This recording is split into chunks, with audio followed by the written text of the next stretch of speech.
Nama Om Vishnupadaya Krishna Pristaya Bhutale Srimate Bhaktivedanta Swami Niti Namine Namaste Saraswati Devi Gauravani Pracharine Nirvishesha Shunyavadi Paschatya Deshatarine Om Jnanitimirandhasya Jnananjanashalakaya Chakshurunmilitam Yena Tasmai Shri Guruve Namaha Shri Chaitanya Manobhishtam Sthapitam Yena Bhutale Swayam Rupa Kadamahyam Dadati Swapadantikam Vandeham Shri Guru Shri Yuta Padakamalam Shri Gurun Vaishnavamscha Shri Rupam Sagrajatam Sahagana Raghunathanvitam Tam Sajivam Sadvaitam Savadhutam Parijana Sahitam Krishna Chaitanya Devam Shri Radha Krishna Padan Sahagana Lalita Shri Vishakhan Vitamscha He Krishna Karuna Sindhu Dinabandhu Jagatpate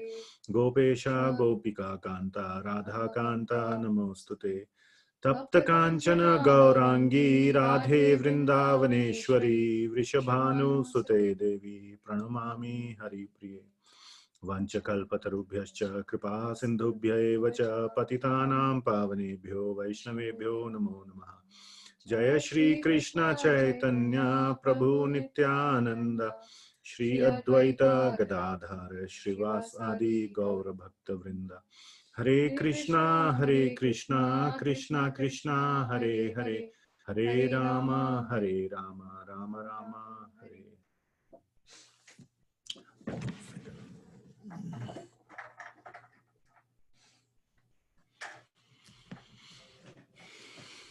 Okay, so let's get started. So we have to start from verse number 2.40. Okay. So if you would like, please turn on your video. We can have a more at least visual contact with each other. At least I can have contact with you. I'm sure you can see me, but if that's okay with you all, you can do that. So we are going to go into a very important section of Bhagavad Gita, which starts at 2.40 and goes till the end of the chapter, 2.72. And this section is divided into two parts, from 2.40 to 2.53, and then 2.54 to 72. Okay, so this whole section is focusing on Nishkama Karma Yoga. So we had gone through the various forms of yoga last time, and let me share my screen just to recap a little bit, because that will help.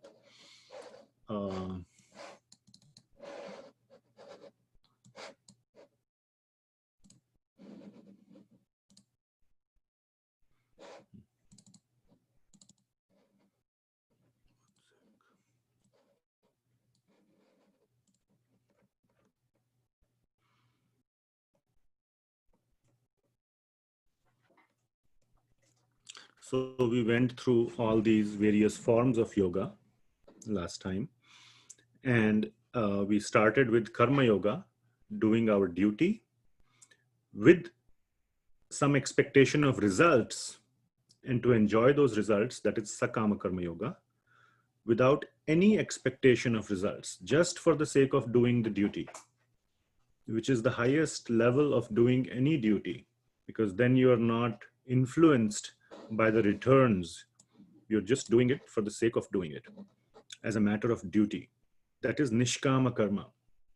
And I'll explain several meanings of the word yoga. So we will come to that.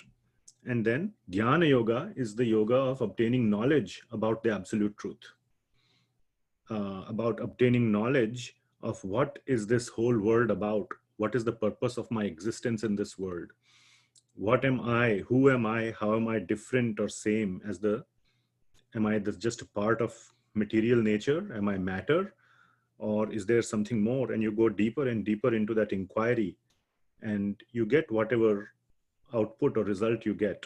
That is Jnana Yoga. And then you go deeper within and try to meditate on trying to understand who I really am. and what is the source of my existence. That dhyana, that process of controlling the mind and going inward, is called dhyana yoga. And finally, bhakti yoga is where we realize that in this short lifetime, it is not possible to do all these processes because the results come very slowly or not at all. And then we somehow get the understanding that performing devotional service, loving devotion to God, is the best and easiest way. And we start doing that, and then God reveals himself to us. The absolute truth. There's no difference between God and absolute truth. And it's very complex, or is very hard to understand God based on our own efforts. So an easier way to understand such a person, such a huge or a big personality, is if he reveals himself to us. So he can show himself to us and say, here is who I am. So if he wants, he can show himself or tell about himself to us. And that is the process of bhakti yoga. We try to approach him with love and devotion, and he reveals who he is to us. And then we develop a loving relationship with him. So that is the process of bhakti yoga. So that is what we covered. We covered several ways of, this is sort of a slide that is summarizing what are the various ways of performing bhakti yoga. And one of the best ways of performing bhakti yoga is to dovetail karma yoga, jnana yoga, and dhyana yoga towards the Lord. Now, technically, karma yoga, and when we say karma yoga, it means Nishkama Karma Yoga, has nothing to do with God, actually. Nishkama Karma Yoga means doing your work without any expectation for the result, or without the desire to enjoy the result. Result will be there, but you don't do it for the sake of the result. You do it simply as a matter of duty. That is Nishkama Karma Yoga. But as you see, there is no God in this picture or in this description. But when we dovetail Karma Yoga towards God or towards Krishna, that becomes Bhakti Yoga. How can we dovetail whatever we are doing towards Krishna? So do things that you think that your intelligence will tell you, and spiritual masters, acharyas will tell, shastras will tell, all these things will tell how to do or what kind of things to do to develop a loving relationship with Krishna. That is Karma Yoga or Nishkama Karma Yoga. You don't desire anything for yourself. Whatever you're doing it so that you're doing it for your beloved God. Just like a very loving husband might do some nice things for his wife, or vice versa. Or parents do a lot of things for their children just because they love their children. It's out of love. So, but action is involved in that loving relationship. So that is Nishkama Karma Yoga dovetailed towards Bhakti Yoga. Similarly, Jnana Yoga can also be dovetailed towards Bhakti Yoga. You, instead of trying to obtain the jnana of who I am, yeah, you dovetail that to jnana of who is God, who is Krishna, or who is Rama, who is Narayana, who is whoever, whichever form of God, or whichever name of God you believe in. Okay, Christ, Allah, whoever it may be. So you spend your time, your energy, your interest in trying to get jnana about God instead of about me. So in all these three things, the focus shifts from me to God. That makes all these three things dovetailed towards God. So instead of trying to enjoy the fruits or perform duty for the sake of performing the duty, perform the duty to develop a loving relationship with Krishna.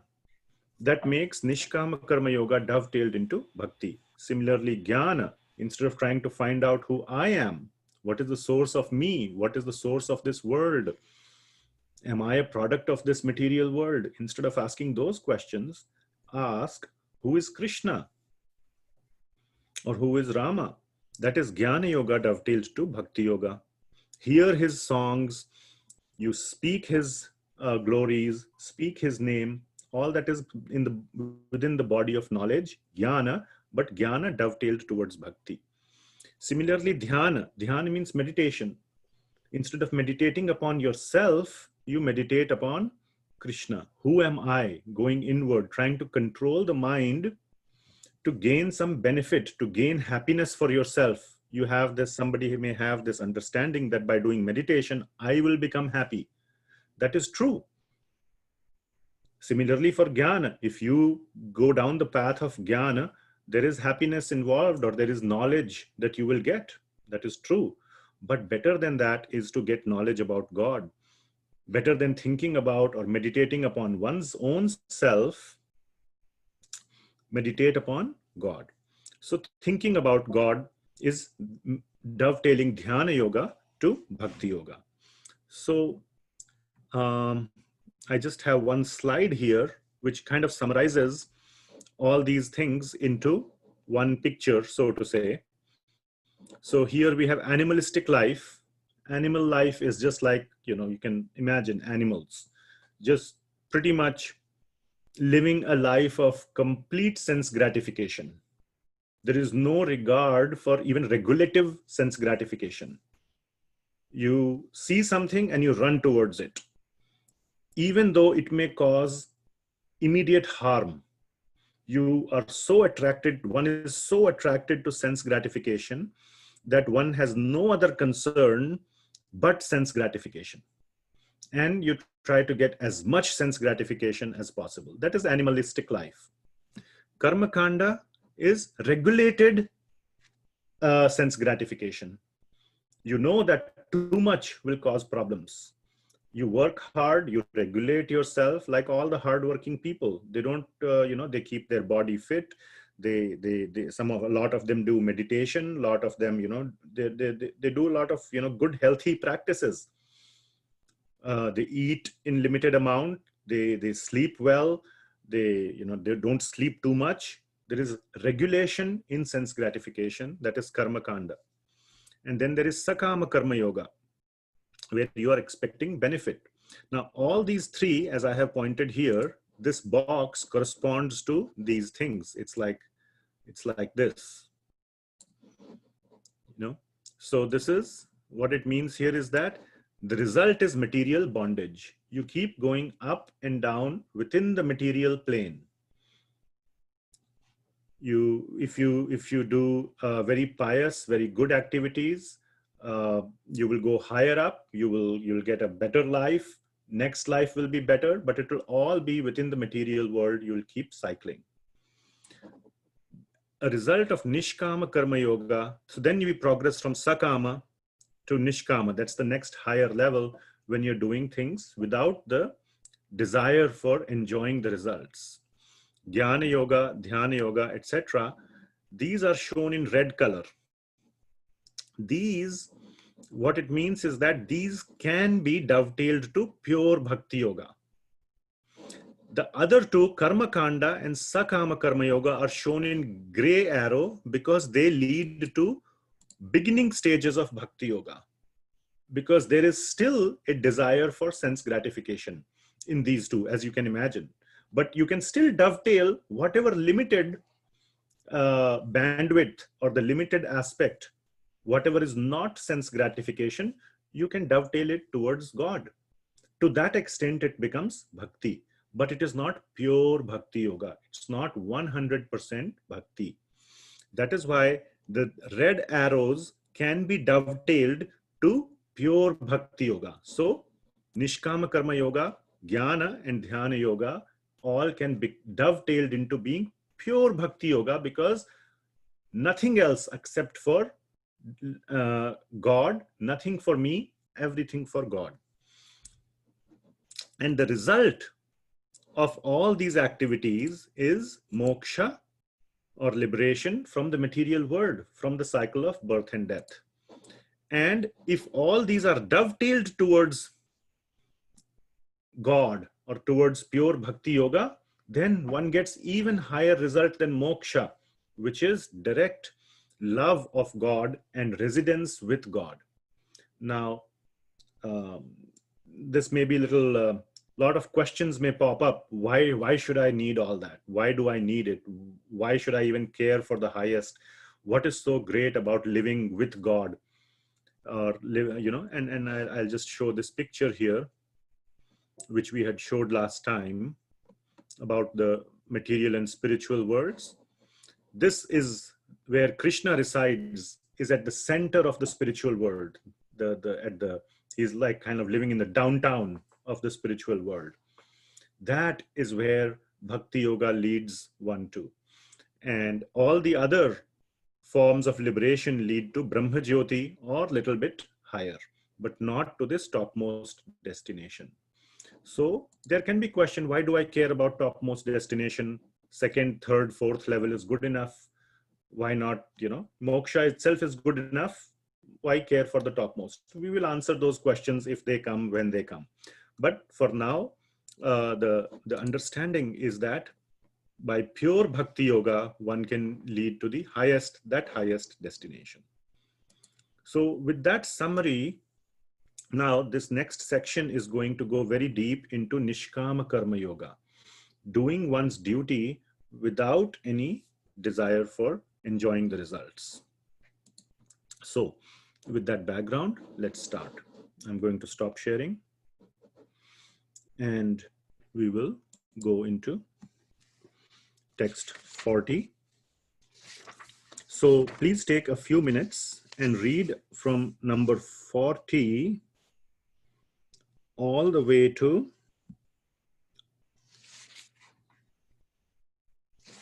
53. So that will be 14 verses. Take 3 or 4 minutes, 14 verses, maybe 4 minutes, and read these 14 verses, just the translations. And then we will go into verse by verse for the ones that I will select.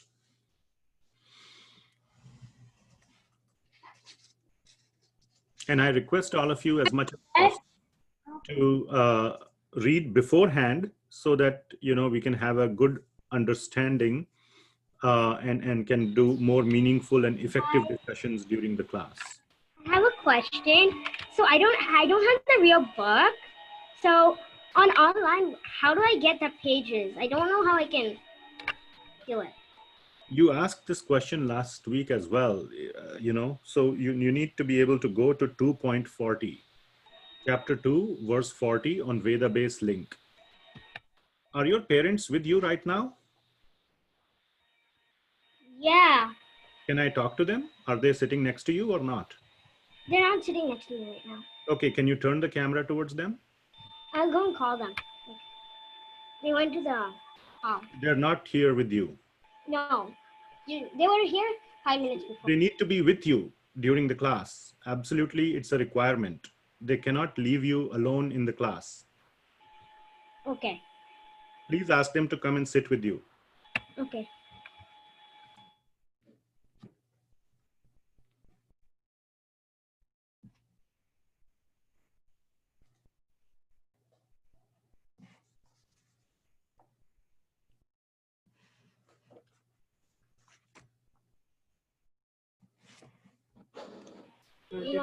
My mom's here.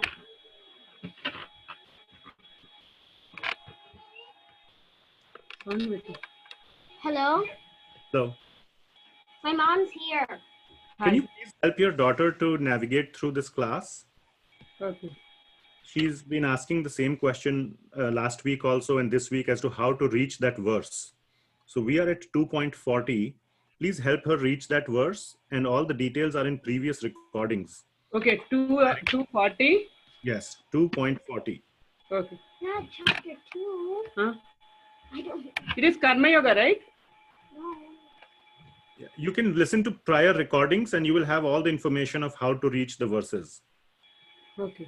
We don't have the book. I'm going to mute you now. Actually, we don't have the book. We have ordered it. That's fine. You can use online also.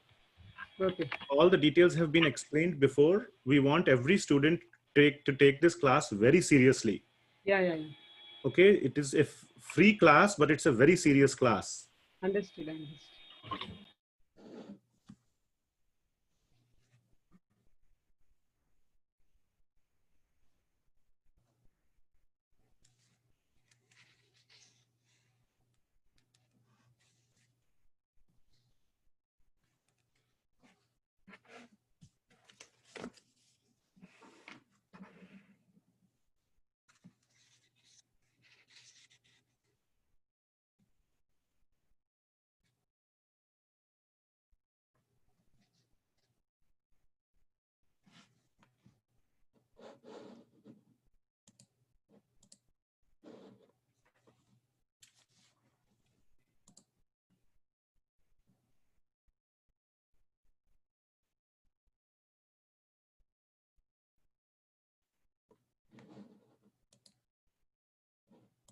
Can you put the link of the Vedabase in the chat? Yeah.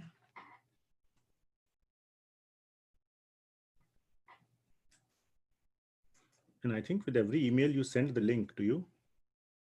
Not. I'm not sure. Okay. Most likely. 2.40, right? Just put the link of the Vedabase Bhagavad Gita itself. From there on, it should be easy to navigate to 2.40. Just put the link of Vedabase Bhagavad Gita in the chat.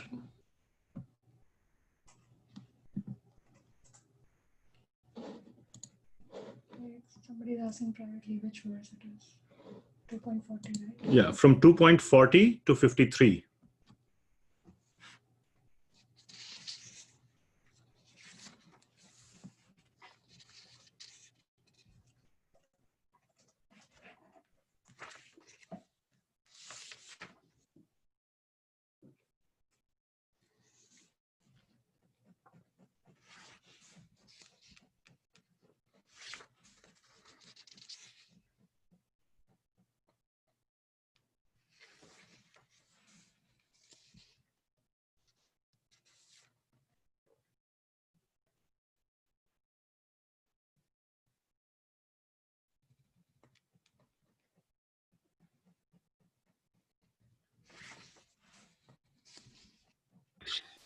Is it Neha the Karma one?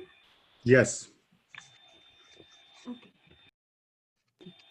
She got it. I have explored it. Okay, very good. Thank you. Sorry.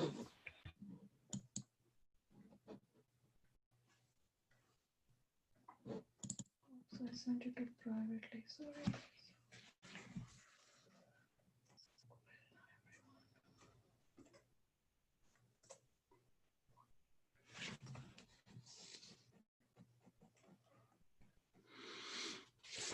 Okay, one more minute and then we'll get started.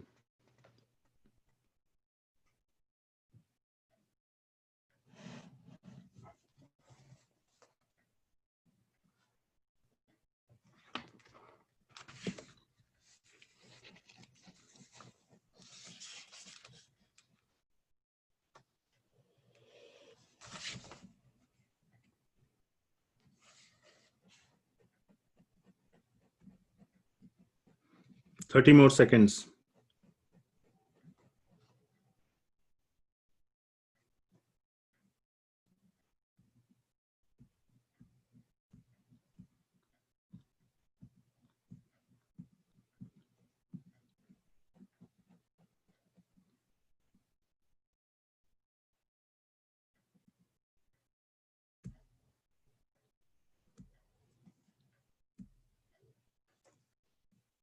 Okay, let's get started. So hopefully you have read this section by now, 30 or 40 to 53. So this section actually, verse 39, we'll start from 39. I will read 39 for you. So we'll come back to 39. So here, Lord Krishna is transitioning from Karma Kanda, which was the previous section from 30 to 39, where Lord Krishna was saying, or 31 to 39, where Lord Krishna was saying, you must Do your duty so that you will get the benefits. If you win the war, you will get the kingdom. If you die in the war, you will get martyrdom. You will be celebrated as a martyr. So all those things are in the domain of karma kanda. Now in 39 is the transition. So where Lord Krishna says, thus far I have described this knowledge to you through analytical study. Now listen as I explain it in terms of working without fruitive results. Okay, working without fruitive results. So that is where the hint of Nishkama Karma Yoga is coming up. Nishkama, without fruitive results. Nishkama, kama means results or any material benefits, material enjoyment is called kama, Nishkama. O son of Pritha, when you act in such knowledge, you can free yourself from the bondage of work. So, in the Sanskrit, if you see, there is the word called Buddhi Yoge Tvimam Shrinu. So, Buddhi Yoga. What does Buddhi Yoga mean here in the verse? Buddhi Yoga means working with intelligence. So, using your intelligence, give up the results of your work. And then Buddhaya Yukto in the C part of the verse, 39C. Buddhaya Yukto. So again the word Buddhi is coming. Using Buddhi, Yukta. What is the meaning of Yukta?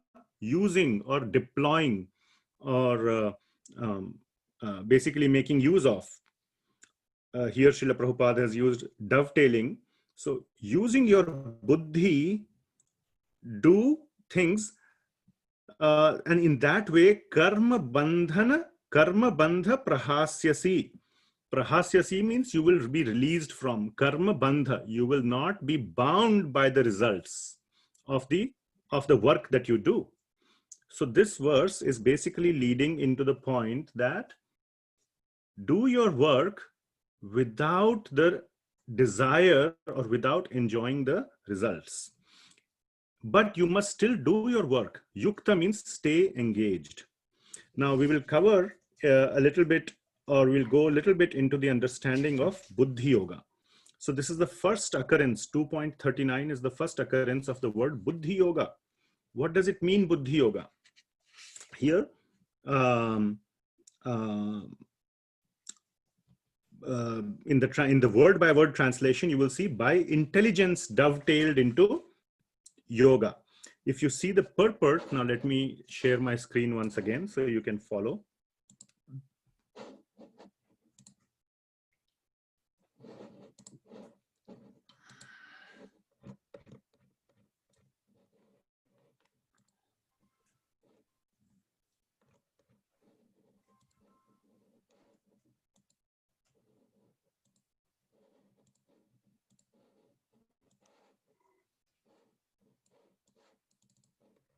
Can you see the sharing?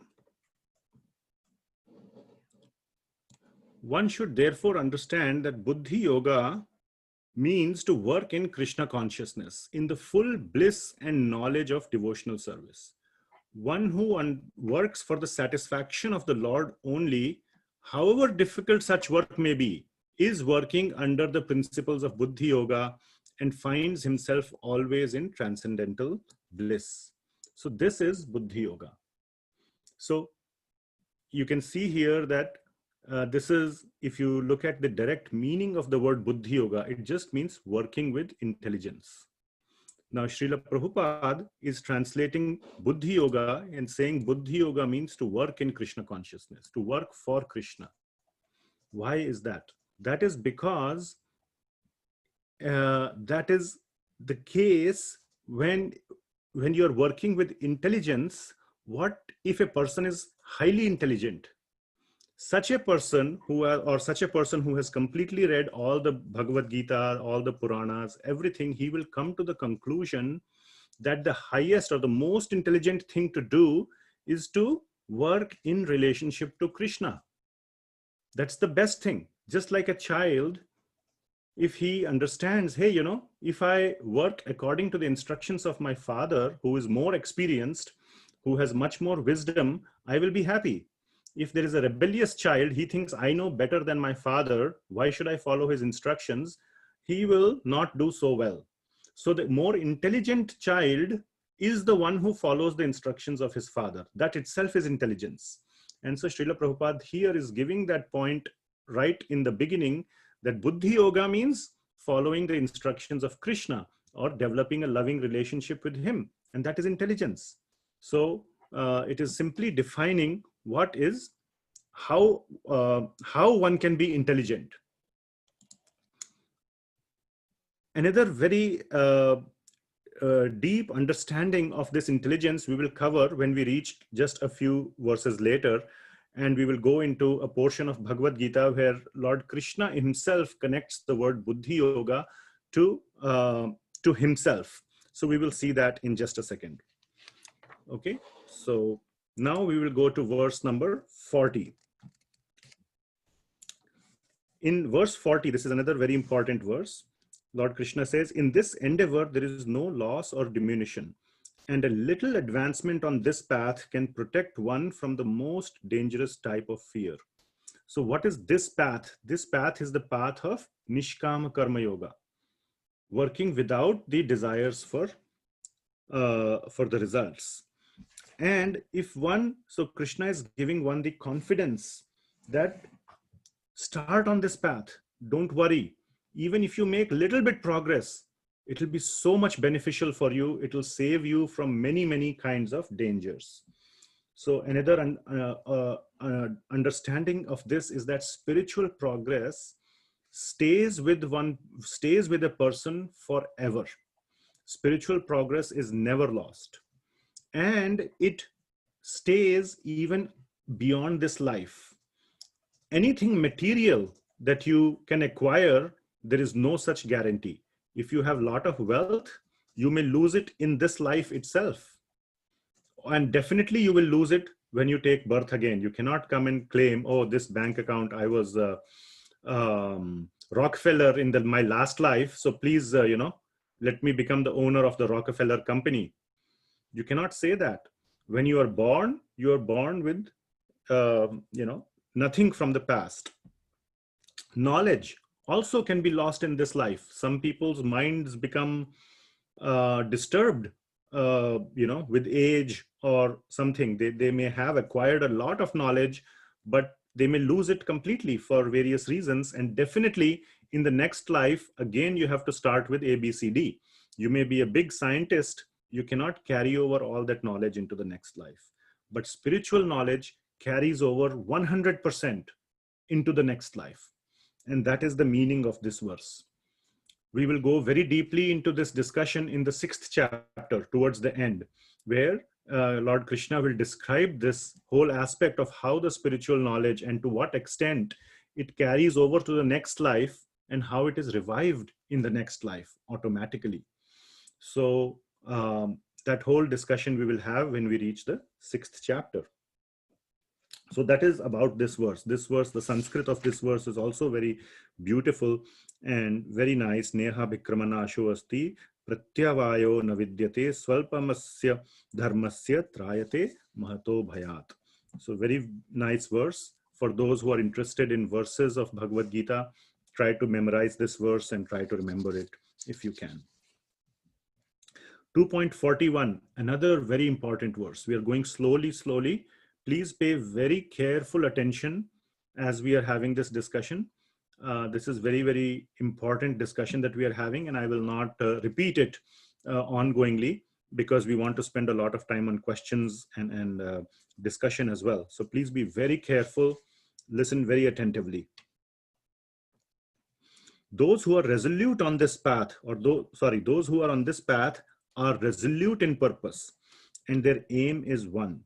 O beloved child of the Kurus, the intelligence of those who are irresolute is many branched. So the focus of this is that if you have to perform your duty without any attachments, your focus must be very resolute. And especially the reason why, we are going through all these discussions is to be able to dovetail this into Bhakti Yoga. Finally, that's the reason. Ultimately, the conclusion of Bhagavad Gita will be, don't worry about Karma Yoga, Jnana Yoga, Dhyana Yoga as they are individually. So what's the point of reading these chapters on Karma Yoga or Nishkama Karma Yoga? Later on, there will be chapter on Jnana, Dhyana. Why bother about those things? The reason why we bother or care about those things is to be able to learn how to dovetail them into bhakti. Therefore, it is important. Otherwise, these chapters are not needed. But they are absolutely needed. Last time I told you that one should know what does not work. That's the reason we are reading these chapters. Remember, if you remember that discussion, you need to know what works and what doesn't work. So these are the systems of yoga that Krishna is going to say are not very suitable, not very conducive, especially for people of Kali Yuga. But the reason why these are also important is because we can learn how to dovetail them towards bhakti. Therefore, these are important. So those who are in this path of spiritual progress need to be resolute, need to be very focused. One pointed attention is required for making spiritual progress. The more desires, the more attachments, the more desire for sense gratification that you have, the harder it is to focus on spiritual progress. You cannot fit all the desires that you have in 24 hours. Unfortunately or fortunately, God has given you 24 hours in a day. And God has given you about 100 years of life. Let's say for somebody who has very long life, very successful, healthy life, 100 years maximum, correct? This is a very short time to focus on too many things and excel in any one of them or multiple of them. So to the extent you are spending your time in trying to do other things, that much time is being taken away from spiritual progress. So therefore, one pointed attention is very necessary for spiritual progress. Now, of course, this does not mean you should stop living, stop having a means of livelihood, but do that to the extent it is supporting your spiritual progress, because the goal of human life is to make spiritual progress. So one cannot fit, the essence of this verse is that don't try to run behind too many important goals of life. Making spiritual progress should be the only goal of your life. Make that the only goal of your life if it is not. And if you don't think that making that goal is important enough in your life, then you should seriously consider whether you want to how much time or whether you want to spend any time in this, because this goal is so audacious, so important, and you know, without being single focused towards it, one will not be able to make complete progress. But still, if you cannot put full progress or full time into it, make some progress because of the previous verse. Then you can continue in the next life from wherever you left off.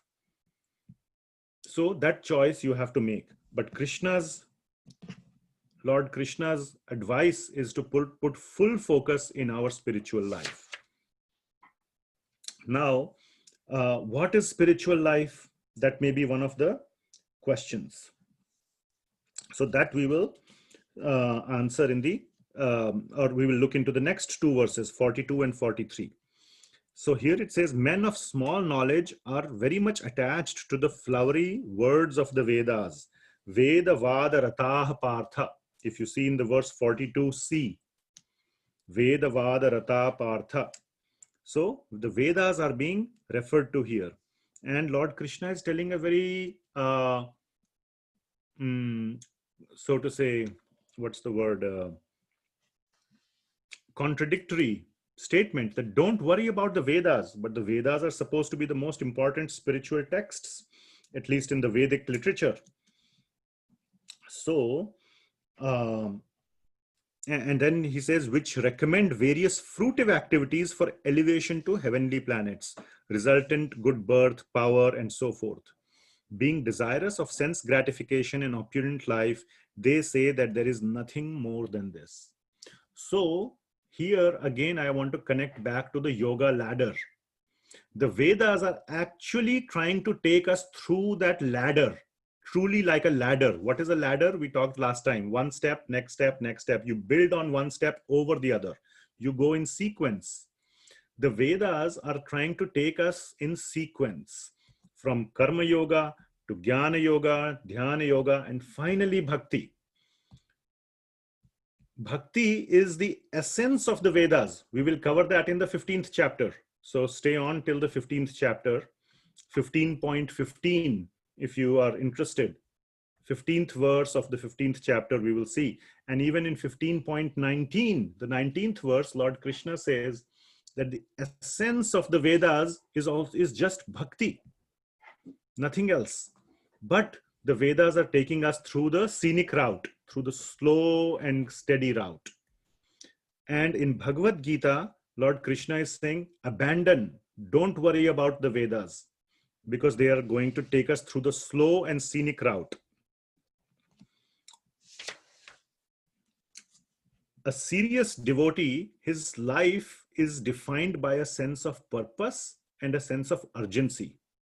And if one wants to make spiritual progress quickly, without the fear of getting deviated, what happens on a scenic route? The goal is to get to the destination. But on a scenic route, what happens? You see some nice scenery, you stop over, you take a deviation and you stop, and then you spend all the time in watching the scenery. And by that time it is dark and you have to go back home. So you didn't finish your journey. So if there is no purpose of urgency or no sense of urgency and purpose, you can get lost in this scenic route. That is the risk of following the Vedas. And the Vedas and all are good, are recommended for other ages, like Satyuga, where people used to have very long life, much, much longer. Not like Kali Yuga, where it is restricted to 100 years. So there it may be possible to follow the processes of the Vedas, but it is not meant for this age.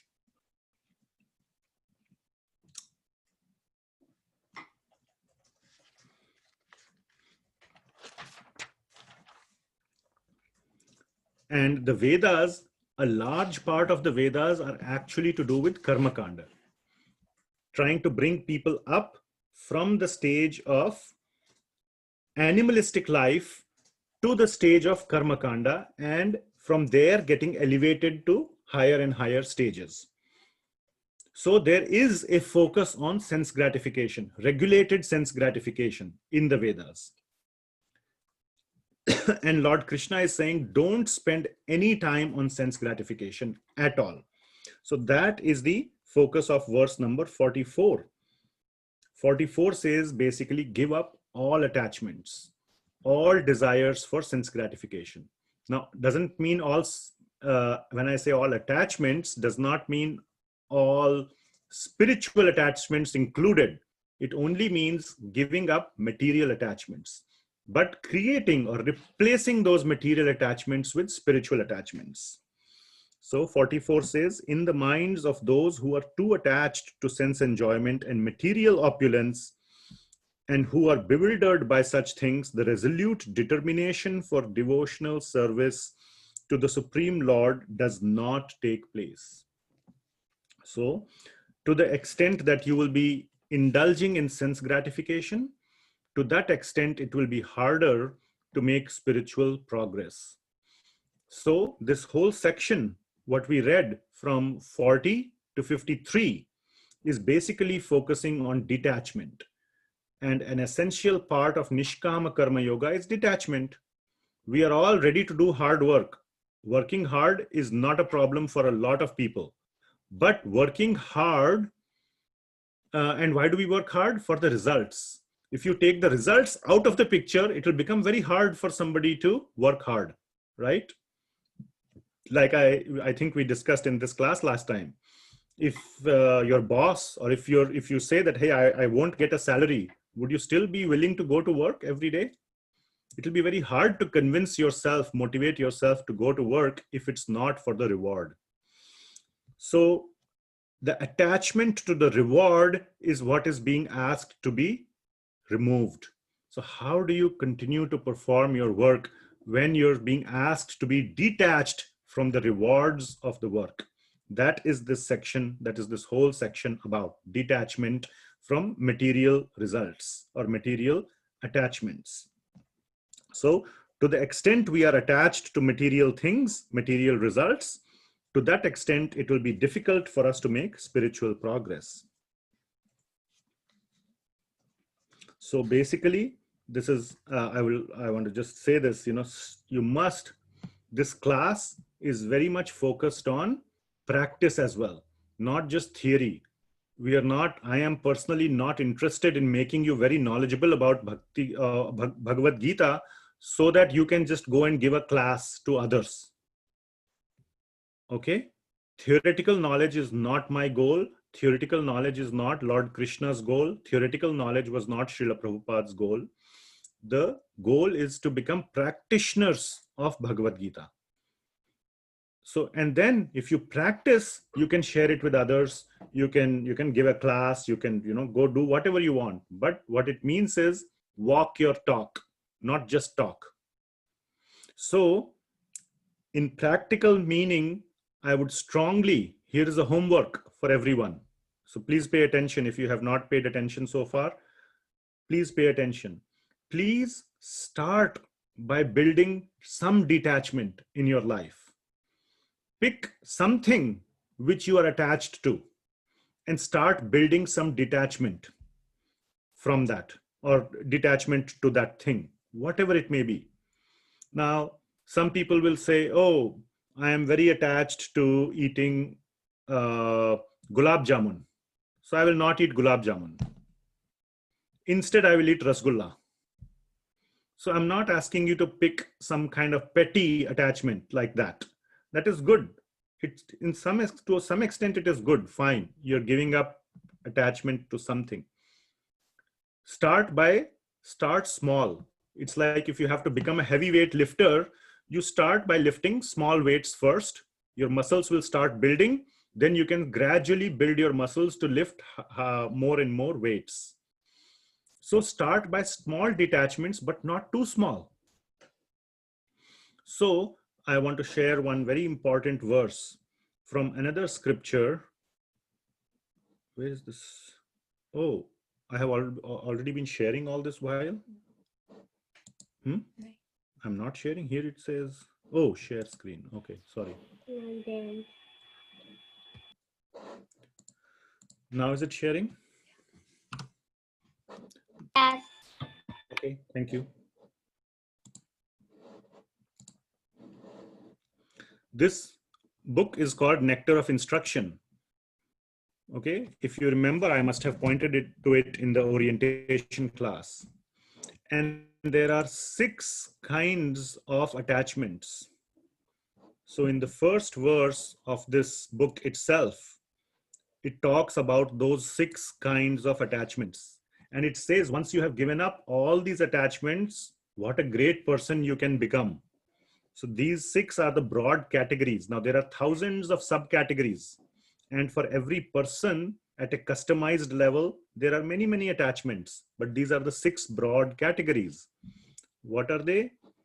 So the Sanskrit, so Vegam, the word Vegam means the urge or the attachment to something.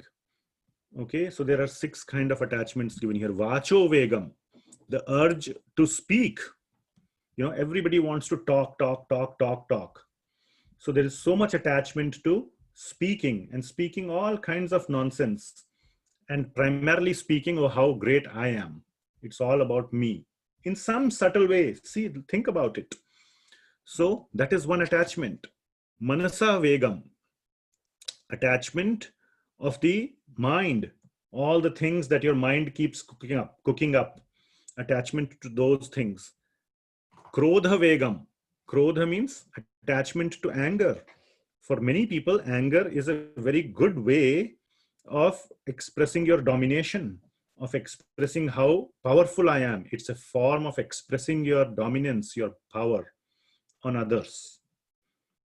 That is an attachment. Now, these are some very deep attachments. And these are the kind of attachments I am talking about. Start small by giving up something. When you realize that, oh, this is an attachment of mine, let me not do it. Before you do any such action, speak too much about yourself, keep talking instead of listening, or just, letting your mind salivate. You say, no, my mind is salivating on, oh, how good it would be if I did this, if I did that. Next time, if I see that guy, I will give him, I will give it back to him. All these things the mind keeps planning. Catch yourself before getting angry at someone. Pause for 3 seconds. Say, hey, is this an attachment? This is an expression of my attachment. And give up that anger and see how successful you are, or maybe you will fail. But hey, when you try something hard, there will be failures, but be okay with those failures and keep moving on. So, Krodha Vegam, Jivha Vegam. This is the different from the Vacho Vegam. Jivha means of the tongue. Tongue means of eating all kinds. So give up little bit. Some people are voracious eaters. Their tongue keeps moving like a, conveyor belt, never stops. So try to control your tongue in that way. And then Udara Upashtha Vegam. So the urge of the belly and the genitals. I'm not going to go into that. So this is, sexual attachments and things like that. So give up those things, all these attachments.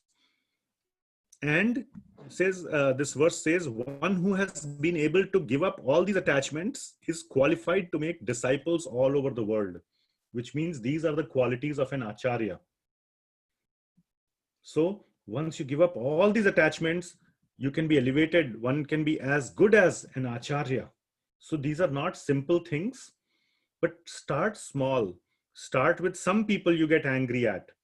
Start with sometimes when you are trying to be too proud, try to curb those things. So try to take this on as an exercise in this week and see how you perform. This is very important because spiritual progress and all these material attachments will not both keep going together up and up and up. If attachments are going up, it clearly means, or attachments are not coming down, it's very hard to make space for spiritual progress. There is no room for spiritual progress. You have to remove the attachments to let spirituality enter into your life. You may get a fake sense of feeling, oh, I'm being very spiritual. I'm doing this, I'm doing that. That will be fake sense of, if you really want to practice. Some of you may become good orators, say these kind of big things to others, but for it to actually happen in your own life, you have to practice. And these are very, very hard things to practice. So please try to practice this. So please make a note. Nectar of Instruction is the book. It's on Veda base. And the first verse is what I am referring to. So I cannot overstate, simply cannot overstate the importance of keeping this in mind. Print it out, all these 6 things, at least the first 4 things, and put it in your bedroom as a printout and remind yourself every day that I must try to control my attachments, at least in one of these areas to some extent, not fully, and start with that goal. Okay. 45. Vedas deal mainly with the subject of the 3 modes of material nature. O Arjuna, become transcendental to these 3 modes. Be free from all dualities and perform all and from all anxieties for gain and safety, and be established in the self. So the 3 modes are the modes of goodness, passion, and ignorance. So this is the first time this discussion of the 3 modes are coming. Satguna, mode mean guna. So Triguna, it says Triguna Vishaya, Traigunya Vishaya, 3 gunas. They are Satguna, Rajoguna and Tamoguna. Mode of goodness, being a good person. Rajoguna means passion, being a mode of, in the mode of passion, and Tama means being in the mode of ignorance. Somebody need to mute. Okay, I muted them. So these are the three natures, the basic natures of a human being. And a human being has, to some degree, some combination, all these in his life. Sometimes you may see you are a very good person in your life. Sometimes you may become very passionate. Sometimes you are just in ignorance. Okay, I know I'm just a crazy guy. I'll do some crazy stuff. Very few people may do that, but still it may be there. So every person's behavior, every person's psychophysical combination is some kind of combination, some proportionate mixture of these three things. These are like the three colors. You can mix three colors in various proportions and get millions of colors out of it. So these are the three primary natures of a person. And somebody keeps unmuting themselves. Please stay on mute.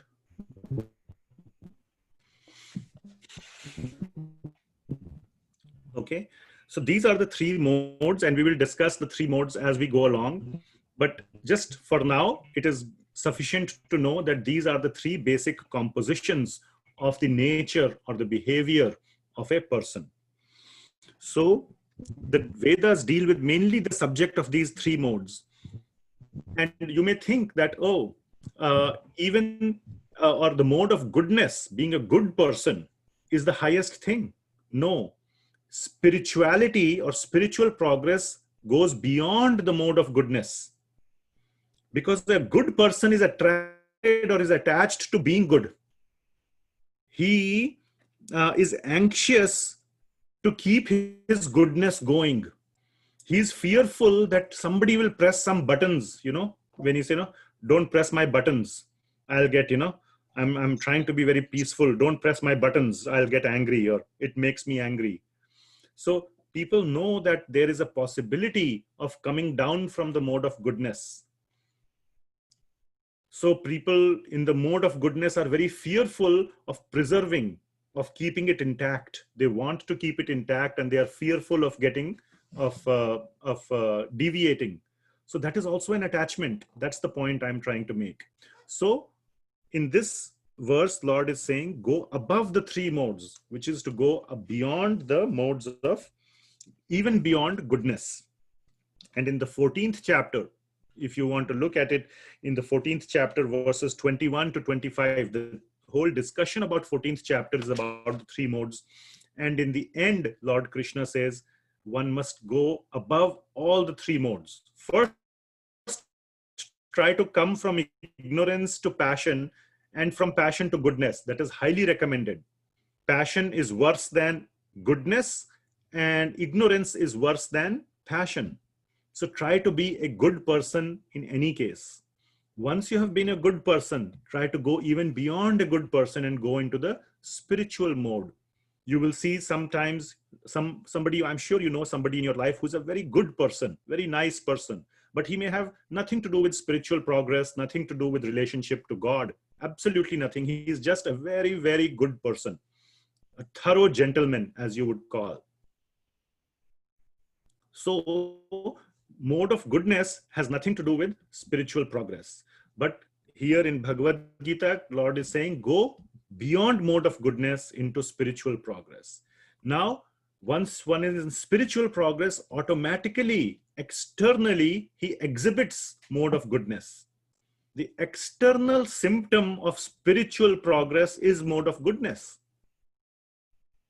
Okay, so a good person may not be spiritually advanced, but a true spiritually advanced person externally will always exhibit goodness.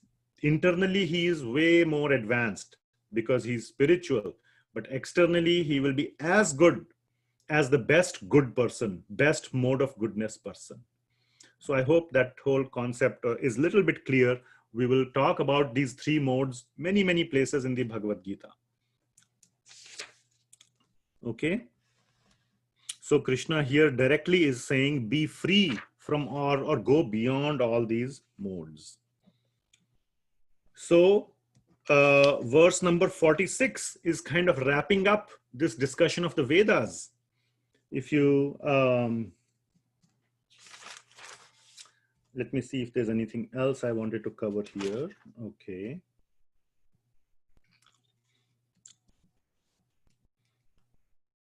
So 46, all purposes served by a small well can at once be served by a great reservoir of water. Similarly, all the purposes of the Vedas can be served by one who knows the purpose behind them. So knowing the purpose of the Vedas is important. So don't just start by, if you want, Krishna is not recommending you start reading Vedas and start following. No. First, find out what is the ultimate purpose of the Vedas. Follow the purpose of the Vedas, which means that the spirit, there is something called letter and spirit. Following the spirit of the Vedas is more important than following the letter.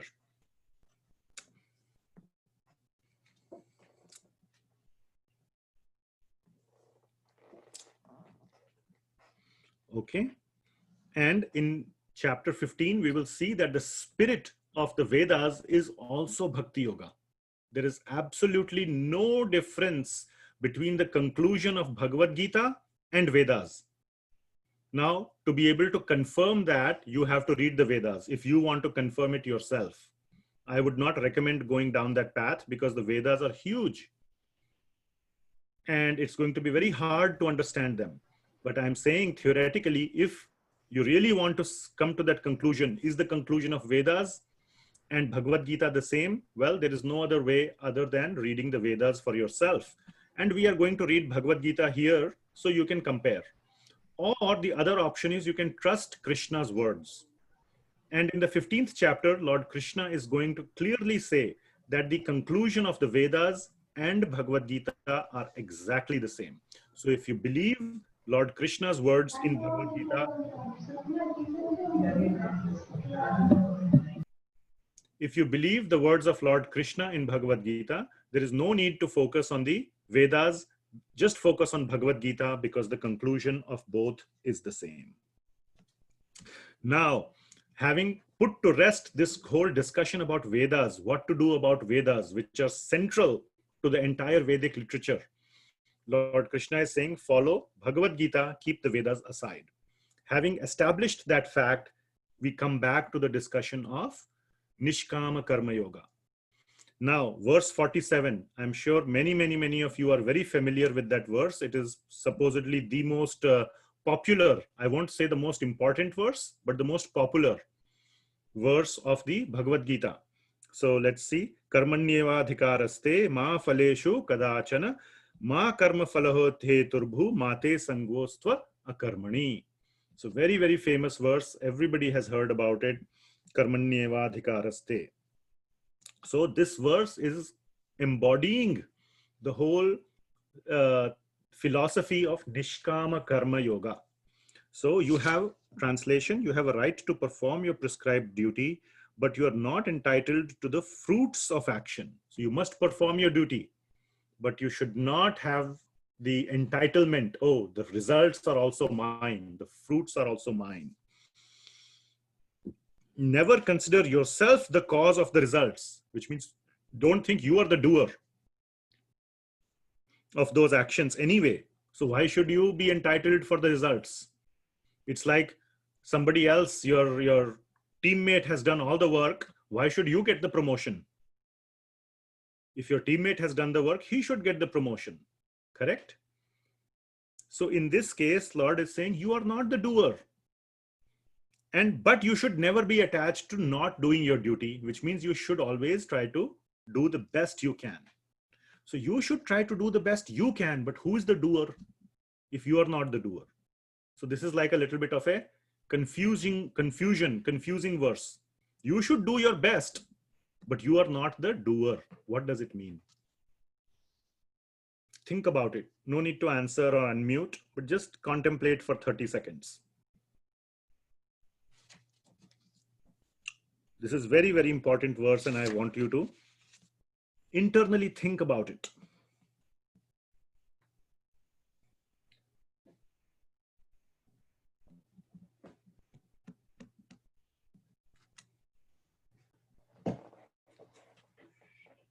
Okay. So hopefully you thought about it. So what does it mean? So let's say you are doing your work, very hard work. But at the same time, Krishna is saying you are not the doer. So who is the doer? Krishna is the real doer, because he has given you all the tools, the intelligence, the strength, life itself, so that you are enabled to do that work. So you are like in a factory. Somebody is worker is working, right? He's building let's say in a car factory, he's working to build a car, correct? Who does the profits go to? When the car sells, who does the profits go to? Tesla, this guy Elon Musk, very rich guy. Who is working? Is he actually building the cars himself on the factory line? No, all the thousands of people in the factory are building, but who is the profitable person? Elon Musk. Because he is the one who has created the whole infrastructure or the whole factory line. It's his mind, his whole intelligence. He has put in place the whole things. The workers are just using the tools provided to them to build the car.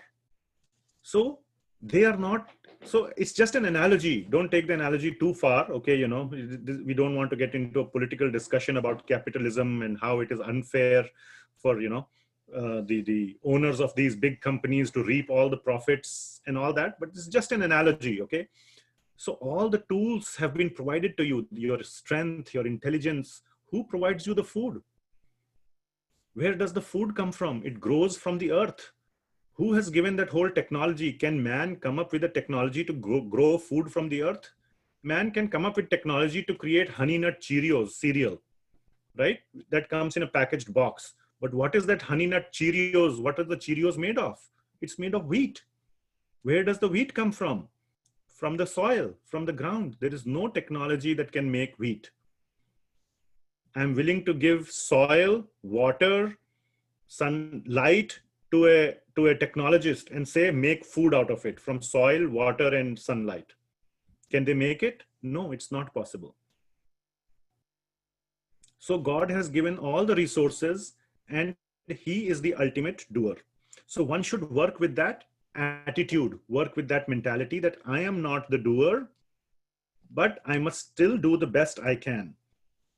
And the best thing is to do the work for Krishna. So that is the connection of Nishkama Karma Yoga to Bhakti Yoga.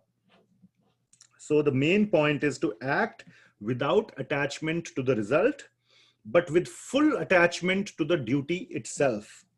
One should not think, oh, if I don't get to enjoy the result, why bother doing my best? No, that should not be the mentality. The mentality should be to do the best you can because you have been provided all the facilities. You have been provided with all the good things in life. Why shouldn't you do the best you can for the sake of God? So that is the understanding, the correct understanding of 2.47. Don't do anything for yourself, do everything for Krishna. Okay. Because if you work more and more for results, for enjoyment, it will defocus you. It will take your mind away towards those attachments and you will not be able to focus on spiritual consciousness. 48. Perform your duty equipoised, O Arjuna, abandoning all attachment to success and failure. Such equanimity is called yoga. So direct reference to being or working without attachments. And yoga here connects to Krishna. Such equanimity is called yoga. Okay, let me see in my notes if there is anything else.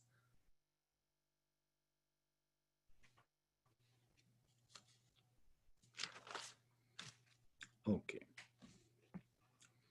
2.49. O Dhananjaya, keep all abominable activities far distant by devotional service. In that consciousness, surrender unto the Lord. Those who want to enjoy the fruits of their work are misers. So, those who want to enjoy the fruits of their work are misers. Why is that? If you are doing work, again, the same philosophy as we just discussed, you are doing the work and you take away all the results. You are being miser means what? Kanjus in Hindi and in various languages, I don't know, but that's what a miser is. Miser means you don't deserve something, but you take it away. That's a miserly person who hoards, who takes away more than he deserves. So one who takes away all the results of the work that he does, which means he's not acknowledging God, because God has provided us with all the facilities to do the work. And if we don't acknowledge God for that, then we are being misers. So God, Krishna is saying, keep all abominable activities far distant by devotional service. Now, this is another important point that I wanted to bring out. Here you will see in the Sanskrit verse, you will see Buddhi Yoga Dhananjaya. And Srila Prabhupada is translating that Buddhi Yoga as the strength of Krishna consciousness or devotional service. So Buddhi Yoga, how is that devotional service? This is something we discussed earlier in the class today. Let's see the next two verses and then we will come back to that discussion. In the verse number 50, a man engaged in devotional service rids himself of both good and bad reactions even in this life. Therefore, strive for yoga, which is the art of all work. And in the Sanskrit, you will see Buddhi Yukto. So there is no devotional service as in bhakti or any similar word in the verse. It's not there. What is there is Buddhi Yukto. So Srila Prabhupada, in other translations of Bhagavad Gita, you might see a different translation, which is working by intelligence, you will see. But here it means devotional service. This is because Srila Prabhupada is giving a complete understanding of what is Buddhi Yoga. Working out of intelligence means working in devotion to Krishna, working with that love and devotion for Krishna. And he's already giving us that complete understanding. So now let's go to a very important section of Bhagavad Gita, which is arguably one of the most important sections of Bhagavad Gita. And let me show you something, where it is written, how this Buddhi Yoga connects to Krishna. So let's go to 10.8, verse number, chapter 10, verse 8. So there are these set of 4 verses. We'll go through the first 3 of them today. 10.8, 9, 10, and 11. These are considered to be the sort of the essence or the core message of Bhagavad Gita. The most sort of the summary of Bhagavad Gita is given in these 4 verses, 8, 9, 10, and 11, chapter 10.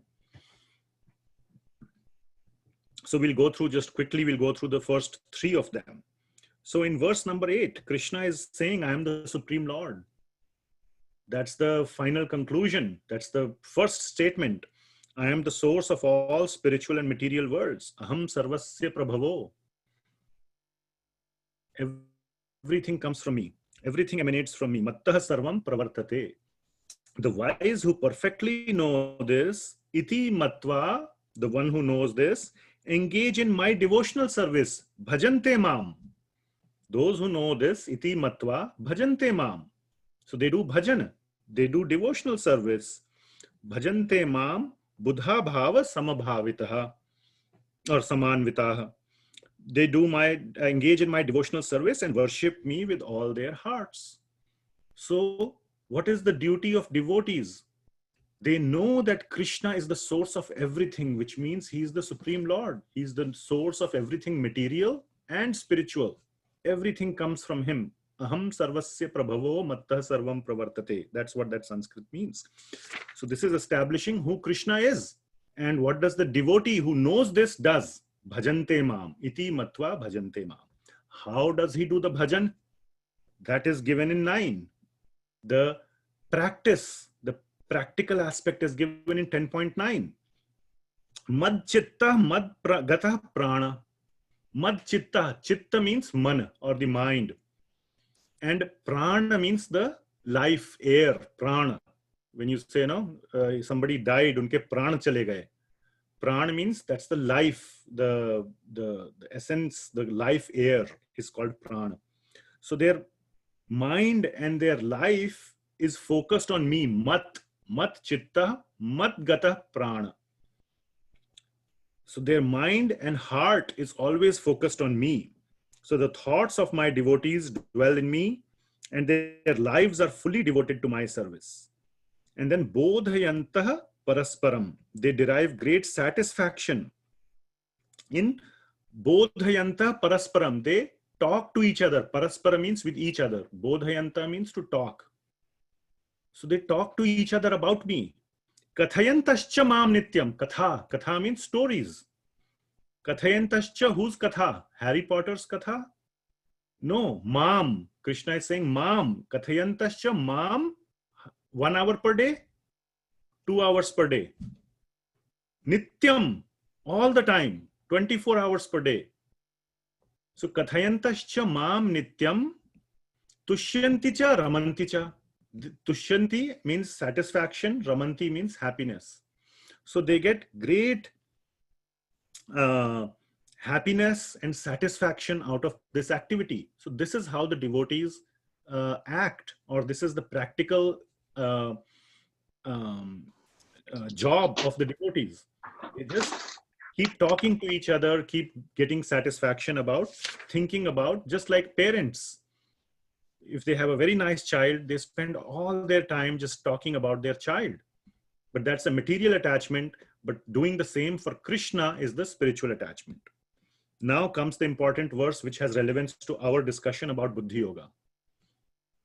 So in 10.10, Krishna says, Tesham satata yuktanam bhajatam priti purvakam.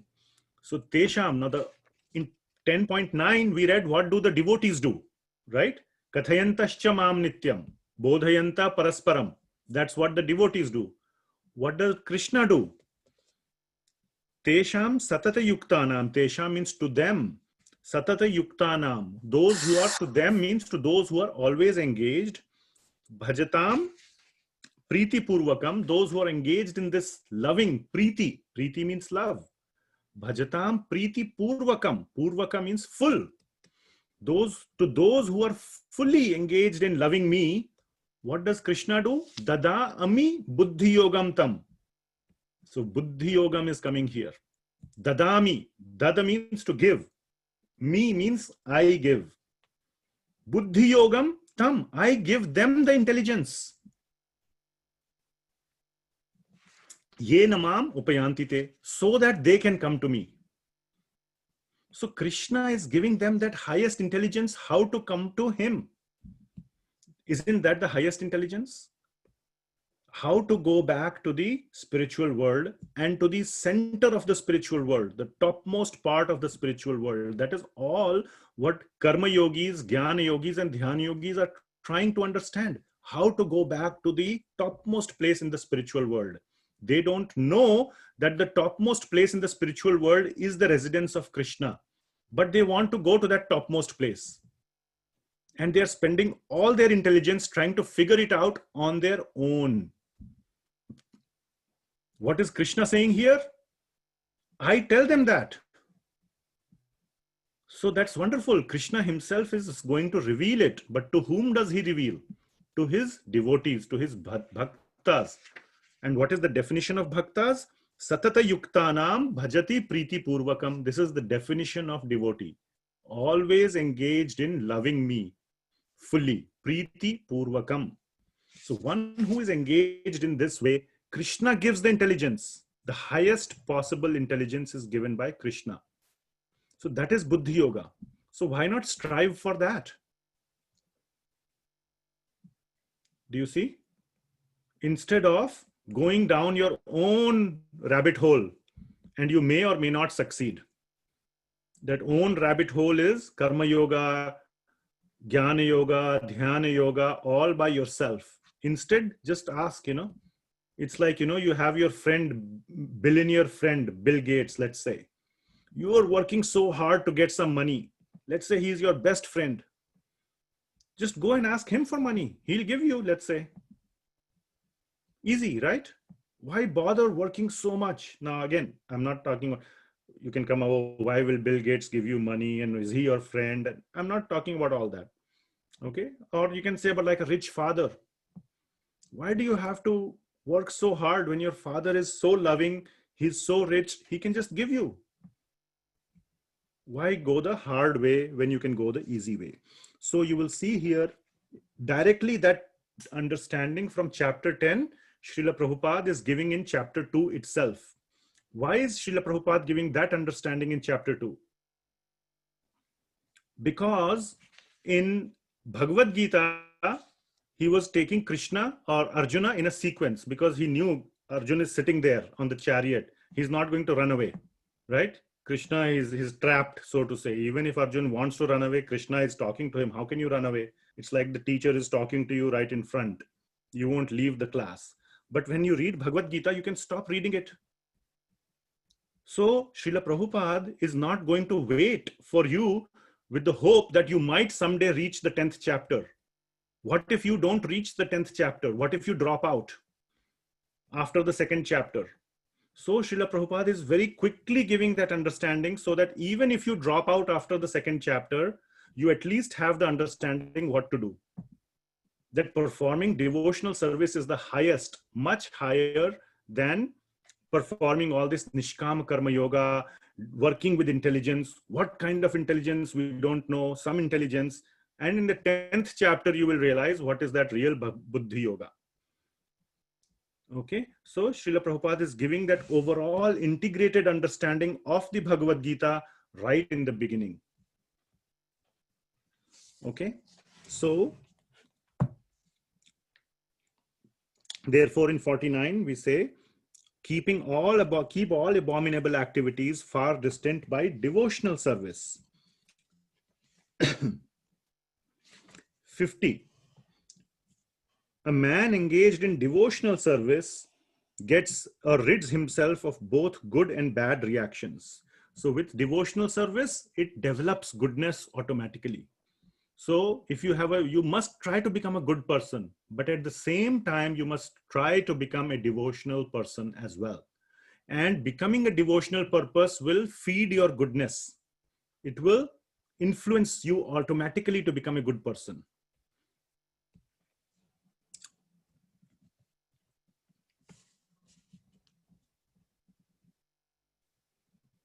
Okay.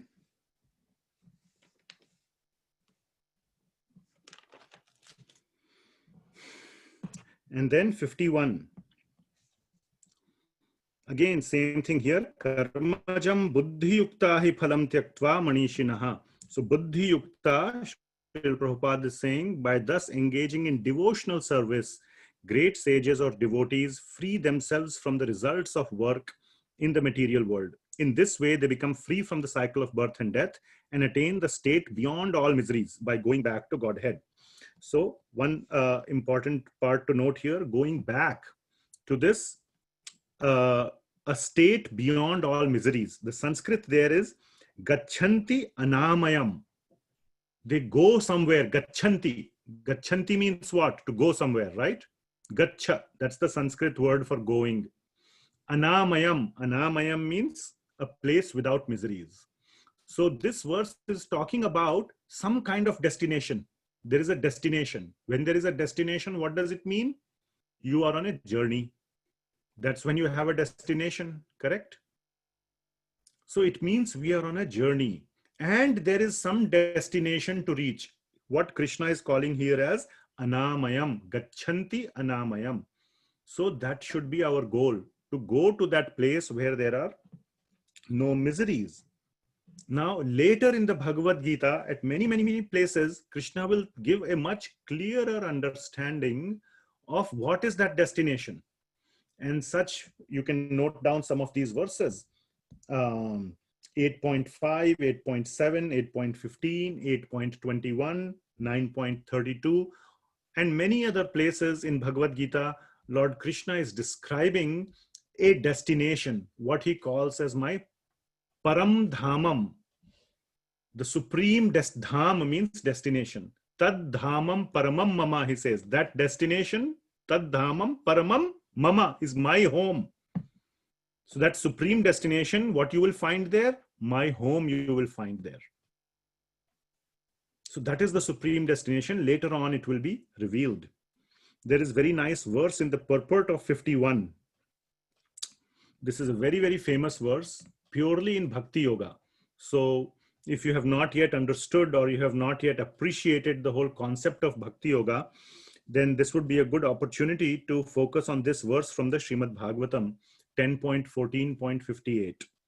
It says, Samashrita ye padda pallava plavam mahat padam punya yasho murare bhavam bhudir vatsa padam param padam padam padam yad vipadam natesham.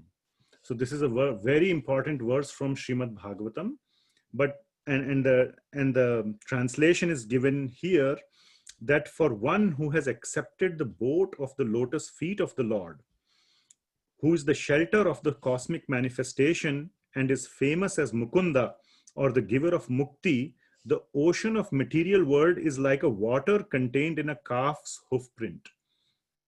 You can read it more slowly at your own time and you will understand.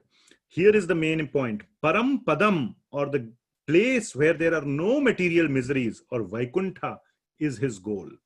Not the place where there is danger in every step of his life. So this verse from Srimad Bhagavatam is saying that that place where there is no miseries is Param Padam, the feet of the Lord.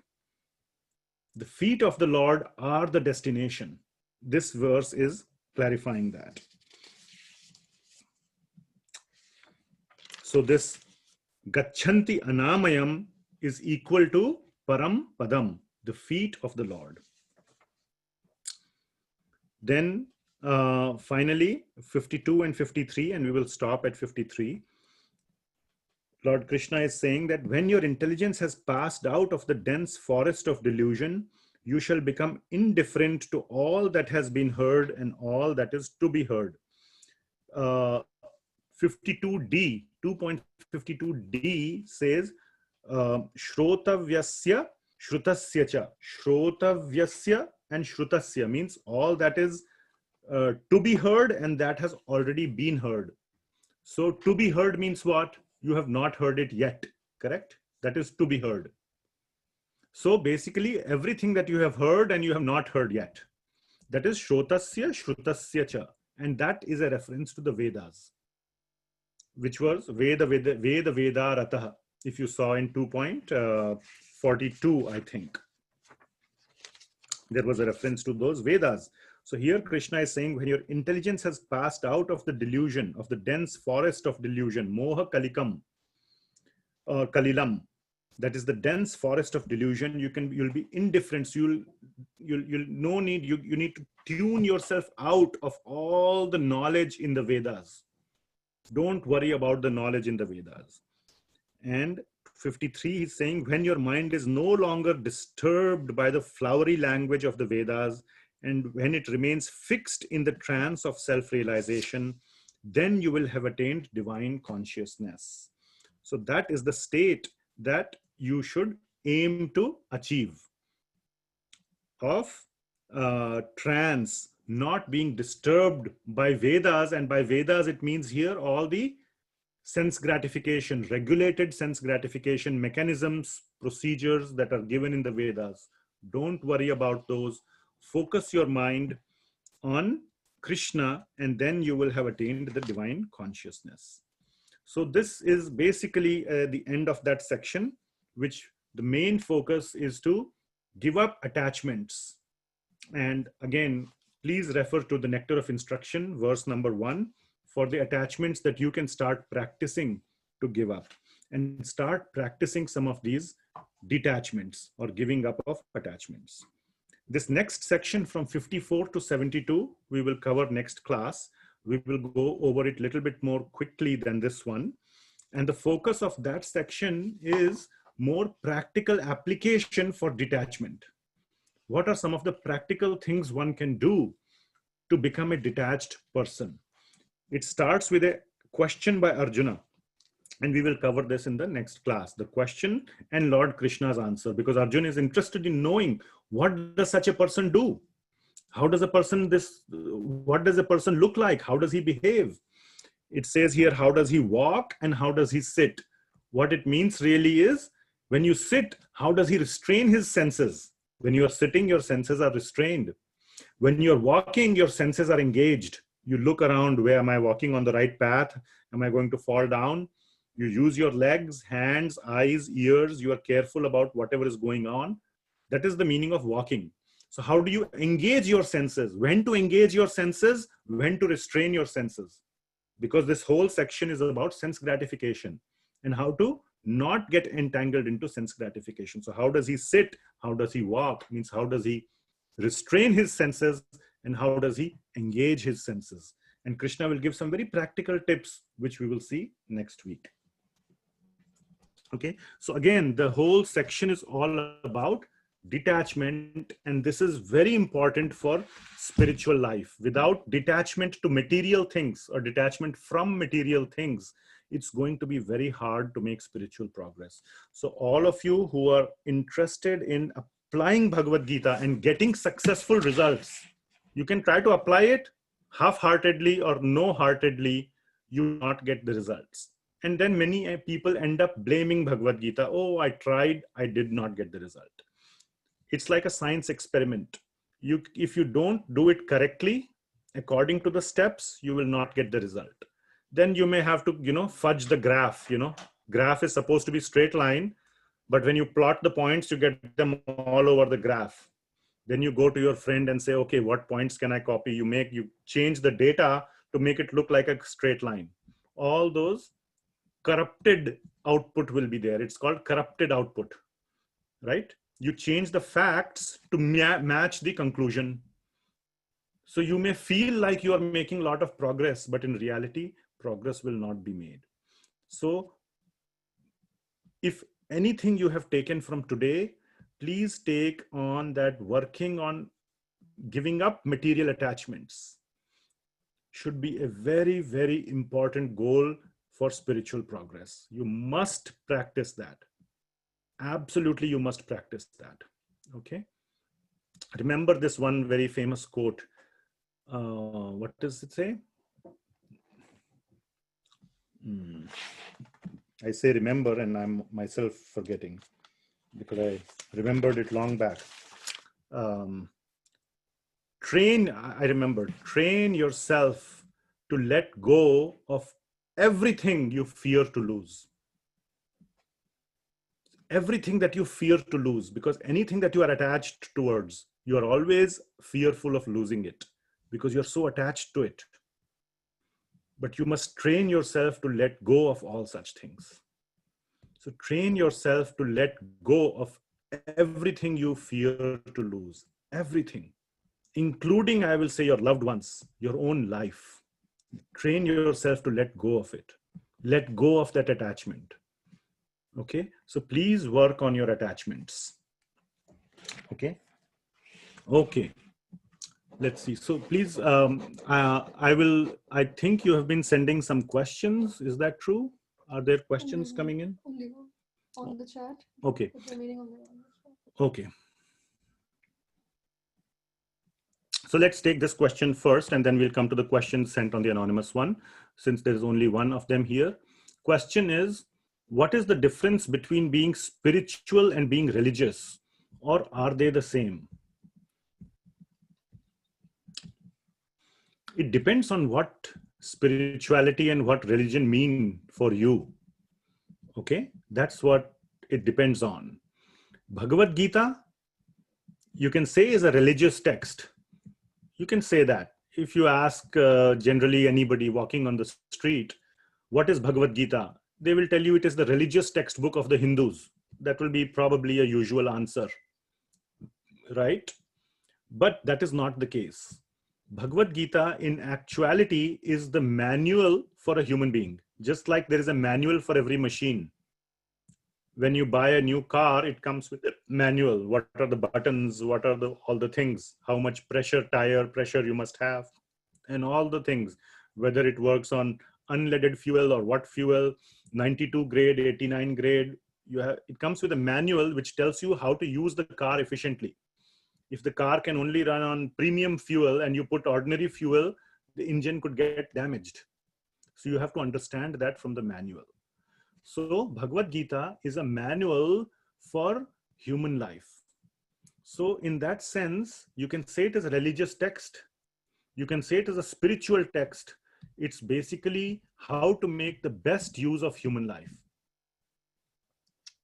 That is what Bhagavad Gita is telling. So the goal of spirituality and the goal of religion, both of them is one, which is how to make the best use of human life. What is the human life meant for?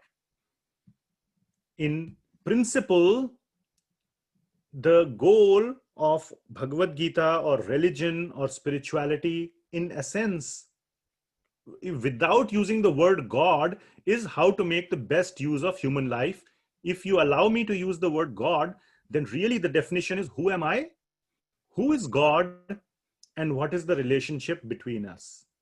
That is the most succinct definition of religion or spirituality or anything. Who am I? Who is God? And what is our relationship? That is the essence of spirituality, religion, or anything. Okay. But if you want to keep the word God out of it, somebody asks you, then you can say that the goal is to understand what is the most effective way to use human life, or what is the goal or purpose of human life. Okay. Okay. Now we had a lot of nice questions on the anonymous Q&A, and I want to go through those.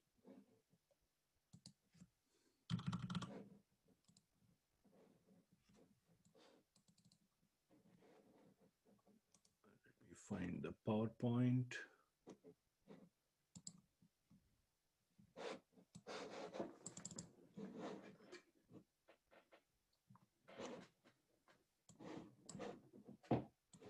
Am I sharing? Okay. So again, quick reminder, here is the URL or the link. Maybe you can again paste the link. My wife had, who's sort of the coordinator or the administrator of the class. She's sitting right here next to me. You can, and I think you all get emails and WhatsApp message from her. She sent out an email last week with some important links. So we are posting the audio of all the classes. So what I am teaching in the classes from the Bhagavad Gita, please, I request you to be on top of all that material. Please, if possible, listen to the recording again, or make paper notes or something. Do a good study so that when we move forward in the future classes, I won't be covering we won't be doing a revision or revising or repeating what we have said. We'll try to increase the pace as we go along. And so your good participation, good notes, good remembrance of what we discussed, good revision will be very important to keep pace with the class. So that's one thing I wanted to make sure you have those links, and included in that link was this link for this for this asking anonymous questions. You can use it to ask non-anonymous questions as well if you want to put your name in the optional field. Okay. So some very nice questions came up. Let's see. So it's a very long question. I had asked people to write thoughtful, nicely worded questions. It's a long question. I'll let you read it. The summary of the question basically is, why doesn't God just let us enjoy forever? Why bother going all this business of developing a loving relationship with God, going back to God and all that? If Krishna is like a loving father and we are like rebellious children, why didn't he make a world in which we didn't have to face any problems? Why did he give us disease, death, suffering, all these points? And then you can read the rest of the thing. So one thing again, the reason I said this was you need to listen to the class very carefully. Part of this has been answered in the previous class. I will tell you the answer again. You remember when I showed that layers of the material world, starting from Brahmaloka, Tapaloka, Maharloka, Swargaloka, Bhuvarloka, Bhuloka, all those lokas. And then goes beyond all the way to Sutala, Atala, Patala Loka in the end. At the topmost Loka, there is a lot of pleasure, there is a lot of happiness, there is no disease. Death is there, but death is not painful either. It's just like changing your clothes. People in the Swargaloka or even in the higher lokas, Tapaloka, they are not afraid of death. They go from one body, change, and go to another body. So death is there because the body is material and it has to decay. But that is just like changing your clothes. But there is no disease, there is no suffering, there is no pain. So yes, Krishna is a loving father. He did not create the material world like, oh, you rebelled, get out, you rascal child, I hate you. Never I will see your face again. He does not do like that. It's not like he's banishing us into the material world. He says, okay, I love you very much. You don't want to live with me? I will make another house for you. Go live there. I will, in fact, send my guidance to you over there. He follows us through his expansion as Paramatma to guide us so that we can be happy. Ultimate guidance is to come back, but also so that we can be happy over there. But what is the problem? More of his children are also rebellious, right? So they also come there and then they fight amongst each other because the rebellious nature is there. So when they fight against each other, the father doesn't like it. So that rebellious nature is not rebellious against Krishna. That's not the primary thing. The rebellious nature is, I want everything. I am the superior. Everybody has to become inferior to me, even my brothers and sisters. It's not like let us all group of rebellious children go somewhere else and live away happily from the father. Then those rebellious children will fight with each other over there, and the father doesn't like that. And father is God in this case. He knows who is right, who is wrong, which child was trying to oppress the other, who was the innocent one and who is the oppressive one. So he doesn't want his one child to suffer at the cost of another. Why would he want that?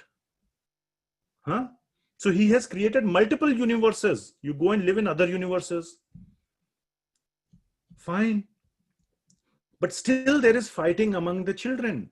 So ultimately he sends his energy called Maya. Maya is like the sort of the strict tutor. As the father is not able to discipline his child, so he hires a tutor. He says, I will hire a tutor who will discipline. Okay. So for the child who is more oppressive, they are being dealt with harshly. That is what is suffering, disease in other forms. We can see in our own life, we cannot live cooperatively because of our ego. Ahankar is the most important enemy, or the most not important, or the most sort of is the most vicious enemy, which does not allow us to live in peace with each other. In Swargaloka, where Indra is the Lord, there is no disease. Life is also very long, millions of years long life.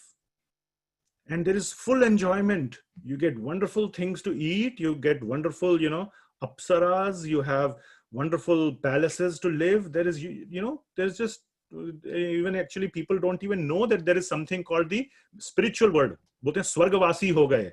Swargavasi, somebody dies means Swargavasi has gone to Swarga, because that's a place of tremendous enjoyment. But there also people fight. Indra is always worried somebody else will push me out of my chair. He's also attached to his chair. So that feeling is there. As long as that feeling will be there, no place will be sufficient. Look at Hiranyakashipu. From the Srimad Bhagavatam 7th canto, there is a lot of description of Hiranyakashipu. He became the ruler of the universe. No problem. He was ruling the universe. Everything was fine. Who did he have a problem with? What led to Hiranyakashipu's downfall? The only thing that led to Hiranyakashipu's downfall was Prahalad's unacceptance of Hiranyakashipu as the supreme. He said, no, Vishnu is the supreme. And that made Hiranyakashipu so mad. He says, he was the ruler of the universe. He could have been satisfied with that and nothing would have happened. He would say, Prahlad, okay, you find Vishnu is the biggest, fine, you go be happy. Nrsimhadev would not have appeared and Hiranyakashipu would have continued to happily rule the universe. He was successfully able to subdue all the other brothers and sisters, which means all the other jivas. But he could not tolerate that one boy saying somebody is higher than him, and that led to his downfall. So this is the rebellious nature, that I want to be the biggest. And that for that, you don't need another person. It's just simply one's own ego, that rebellious nature which made one fall down from the spiritual world is what causes the suffering. Don't think, oh, I just went away from my father. Why can't God give me a nice place? This is such a, I would say, immature question. Very immature. Okay, so please stay with Bhagavad Gita. And all these ultra intellectual questions, keep them on the side a little bit. Try to be a little more practical, ask practical questions, how to apply Bhagavad Gita. Now, I gave this long answer for 10 minutes. How did this improve your spiritual progress? Is this answer or this question was blocking your spiritual progress in any way? Or it was just a curiosity question? Oh, Prabhuji told this in the class. I am such a smart guy. I have a good question to ask. And I will ask a question in such a way, I will put all the details in the question. Why not this? Why not that? Why? Well, it's a great question, very well-formed question. But how did this forward your spiritual life? Really? Now I have given an answer. Now will you start practicing Bhagavad Gita? I hope so. Whoever asked this question, you must now strongly practice Bhagavad Gita. Otherwise, answering this kind of question was a waste of time. If this does not make you a more sincere follower of Lord Krishna's teachings, what's the point of answering such questions? So ask questions which are more practical, which will unblock you from practicing Bhagavad Gita. Like this one, very, very nice question. I was very touched by this question. This is somebody asking, relationship with mother is somewhat problematic, Please take a minute and read it, or maybe I will read. I was taught that mom is the first guru and we need to respect and care for our parents all throughout our life. My case is that I am a neglected kid compared to my siblings at my younger age. I think there should be a period here. I'll put a period, I'll fix it. Apart from it, I tried to help my family financially before marriage. So this is an adult, not a child asking the question.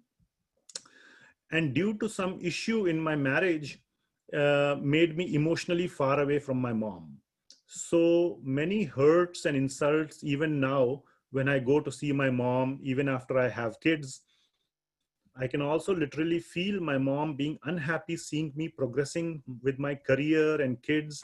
She compares my life with the rest of two of my siblings and comments. Comments means like maybe passes some harsh comments. After all this, I decided to stay away from her, talk to her once a month as a responsibility. It hurts me every now and then for the way I am treated and neglecting my kids when we go to see her. I am against the nature of stepping away from my mother. So, she's trying to be a nice daughter or whatever to some extent. Am I being a bad example for my next generation? Well, that is a great question. What are your kids learning from this experience of the, kind of the rough relationship between mother and grandmother, so to say? The kids are seeing that. And unfortunately, her dad passed away during the college. He could have probably, seen what's going on between his wife and his daughter and fixed some things, but he is no longer there. So, very, very, very, how to, and one can ask, what is the practical relevance of this to Bhagavad Gita? Well, one of the big practical relevance of this to Bhagavad Gita is if this material suffering is there, we talked about detachment, how to give up this material suffering, or how to, because it's a very important relationship with a mother and her concern for her children. What is the effect on her children because of all this? It's difficult to focus on spiritual progress if these big material problems exist. So it's important to deal with them in some way. Very important, very nice question. So again, I am not a psychologist, or I'm a teacher of Bhagavad Gita, but I have little bit tried to apply Bhagavad Gita in my own life. So from my experience, again, at a material level and at spiritual level, the answer can be at two levels. And first of all, ask yourself and maybe prepare to have a discussion with your mother. Maybe you have already had it, maybe not, I don't know.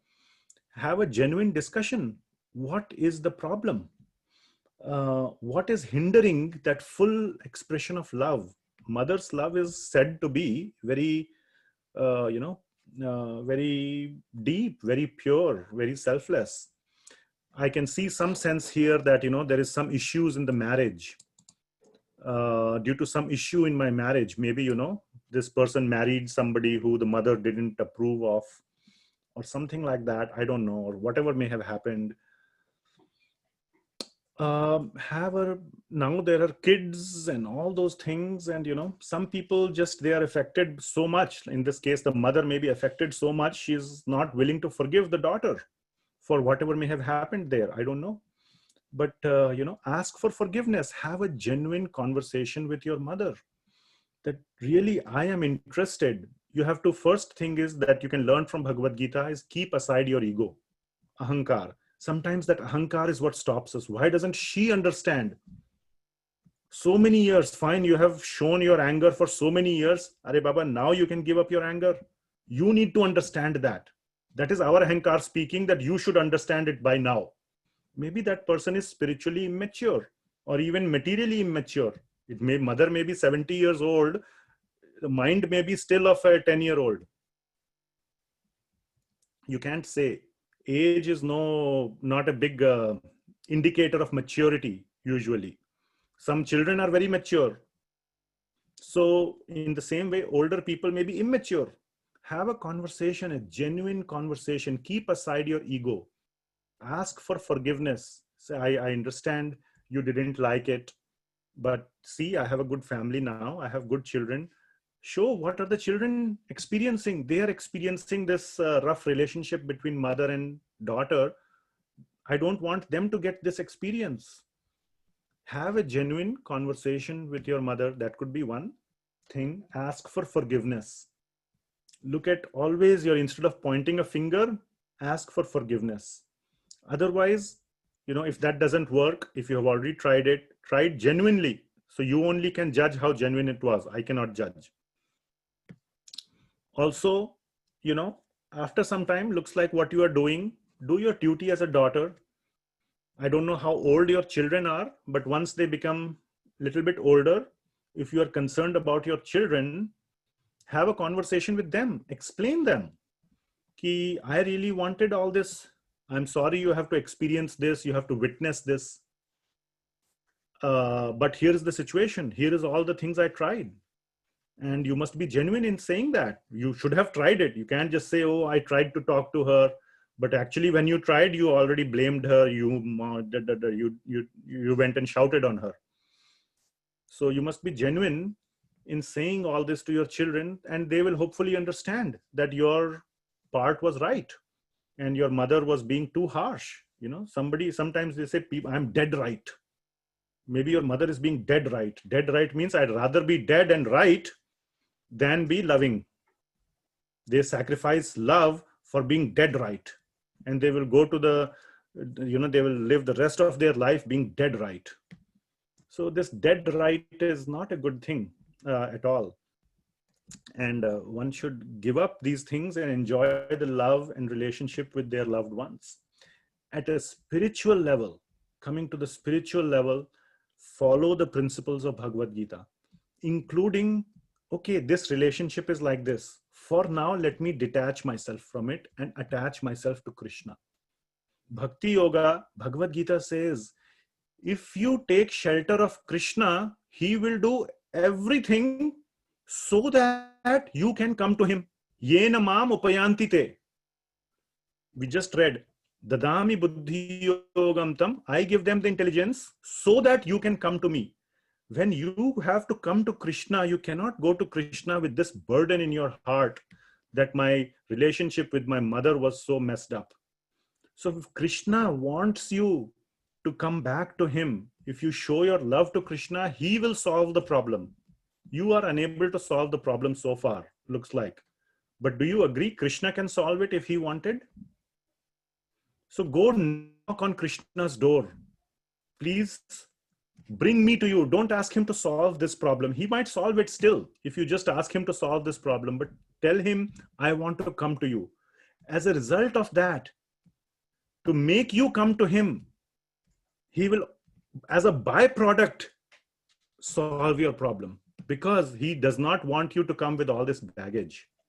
He wants you to come like a completely Satchidananda Rupa, in a pure blissful state. So you can, this is also what I said to somebody else, some other problem. I said, intensely pray to Krishna and he will definitely solve your problem. It may take some time, but he will definitely intervene. He has the power to solve the problem. So that is the spiritual level of the thinking that you can do.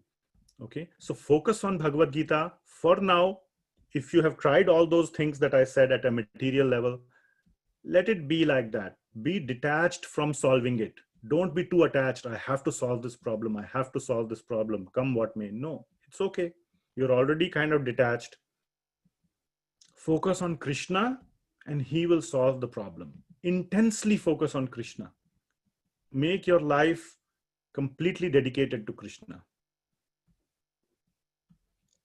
Anything else that can be said on this? Okay.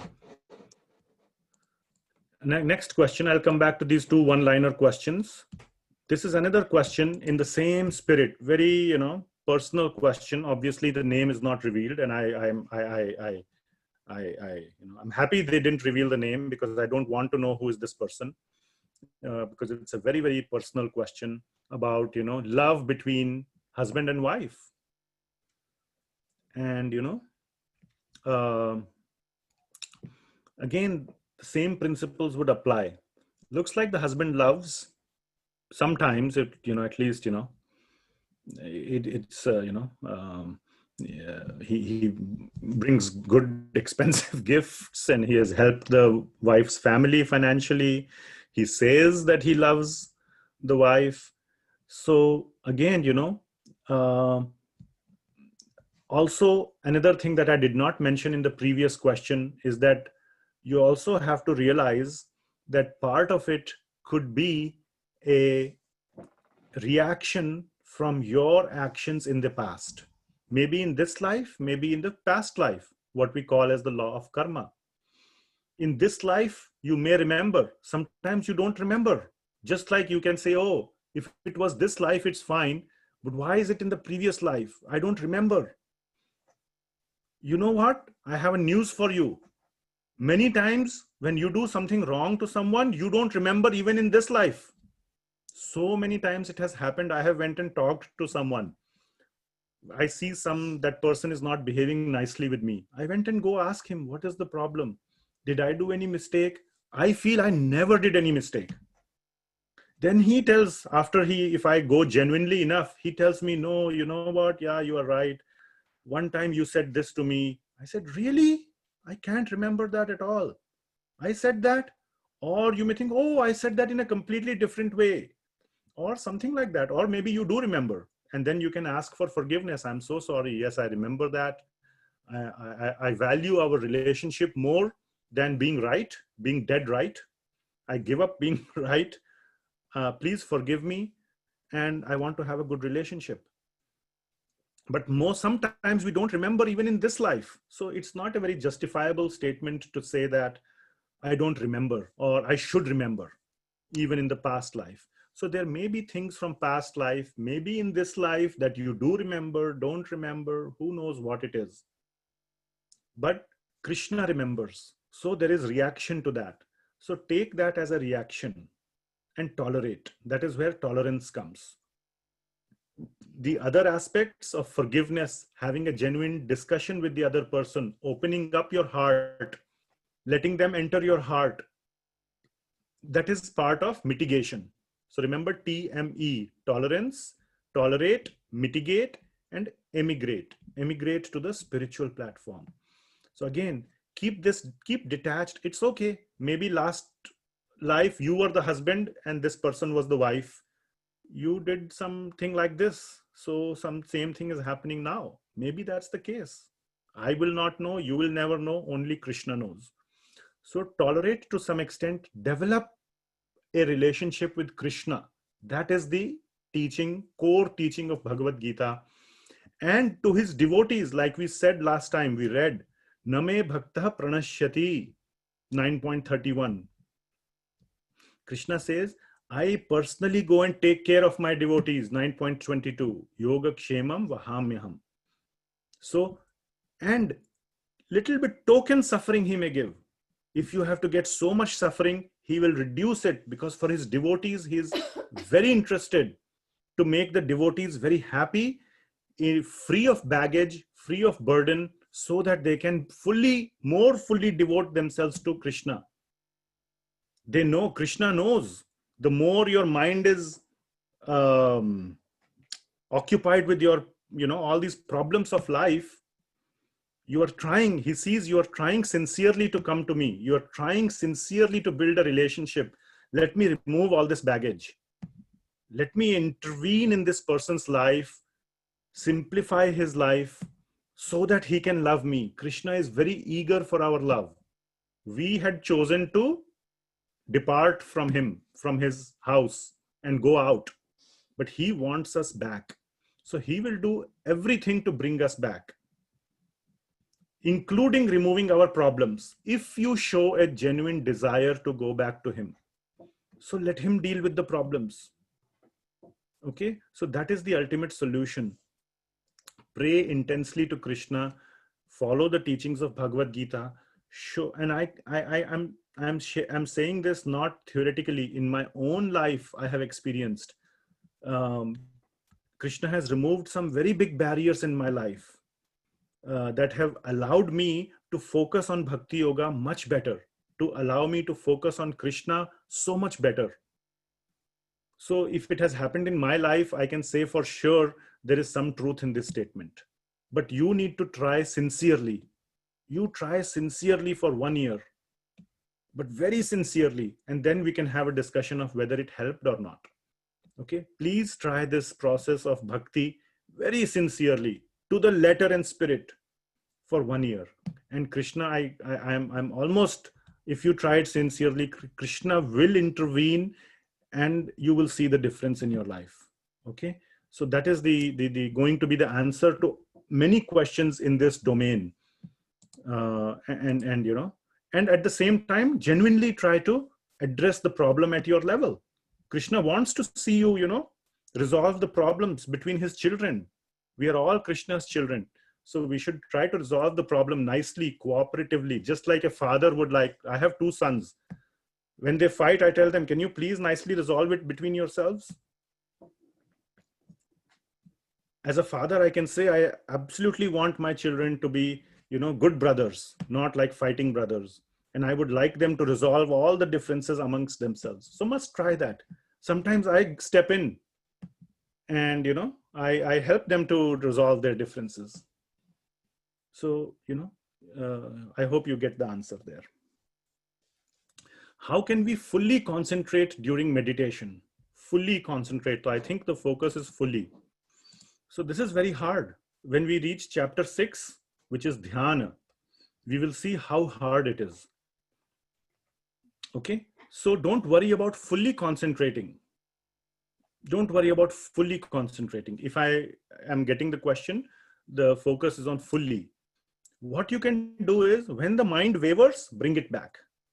As soon as you realize the mind wavers, bring it back. Don't make it too hard on yourself. Oh, I must. If I can't focus fully, I'm a bad guy. How can I not do it? Don't worry. Even Arjun says it's very hard. Okay, Arjun is a very, very, very focused person. His mind is in complete control of himself. So in Bhagavad Gita, Lord Krishna says, where is my browser? Oh, how did it come here?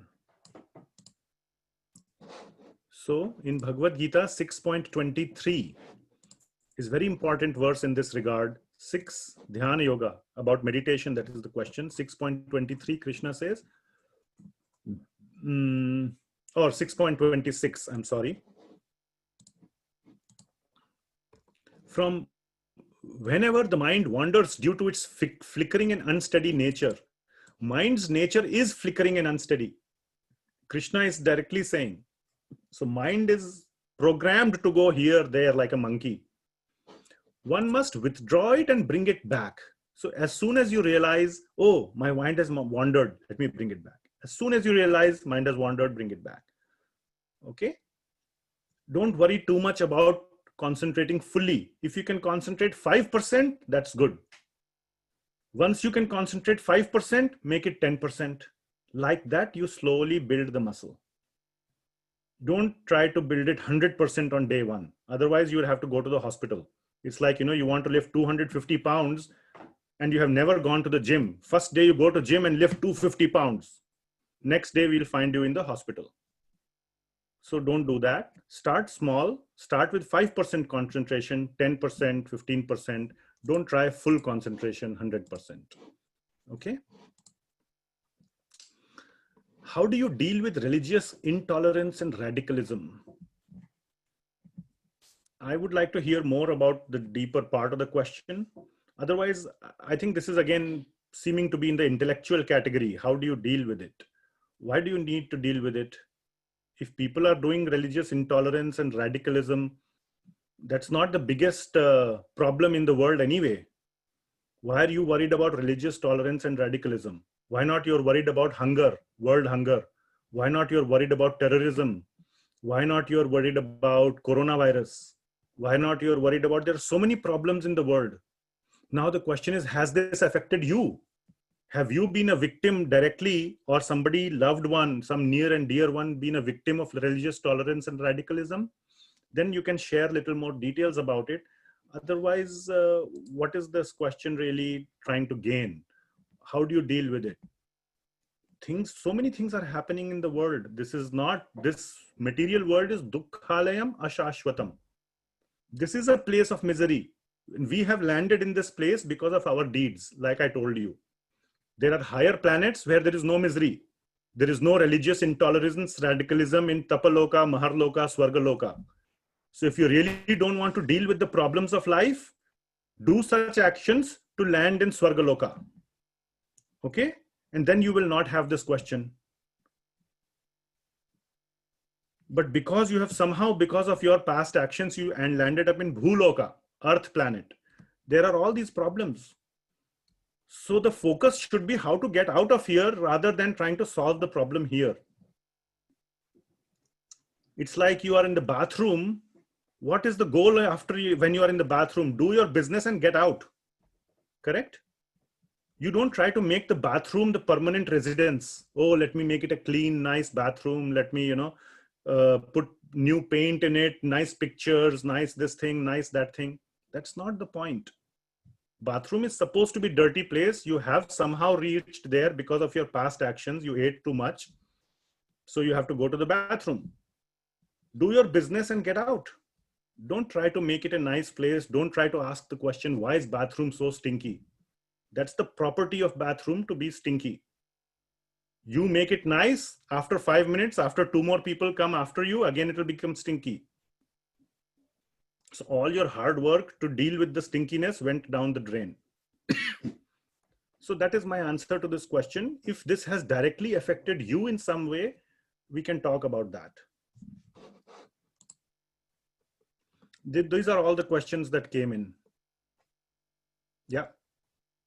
Okay.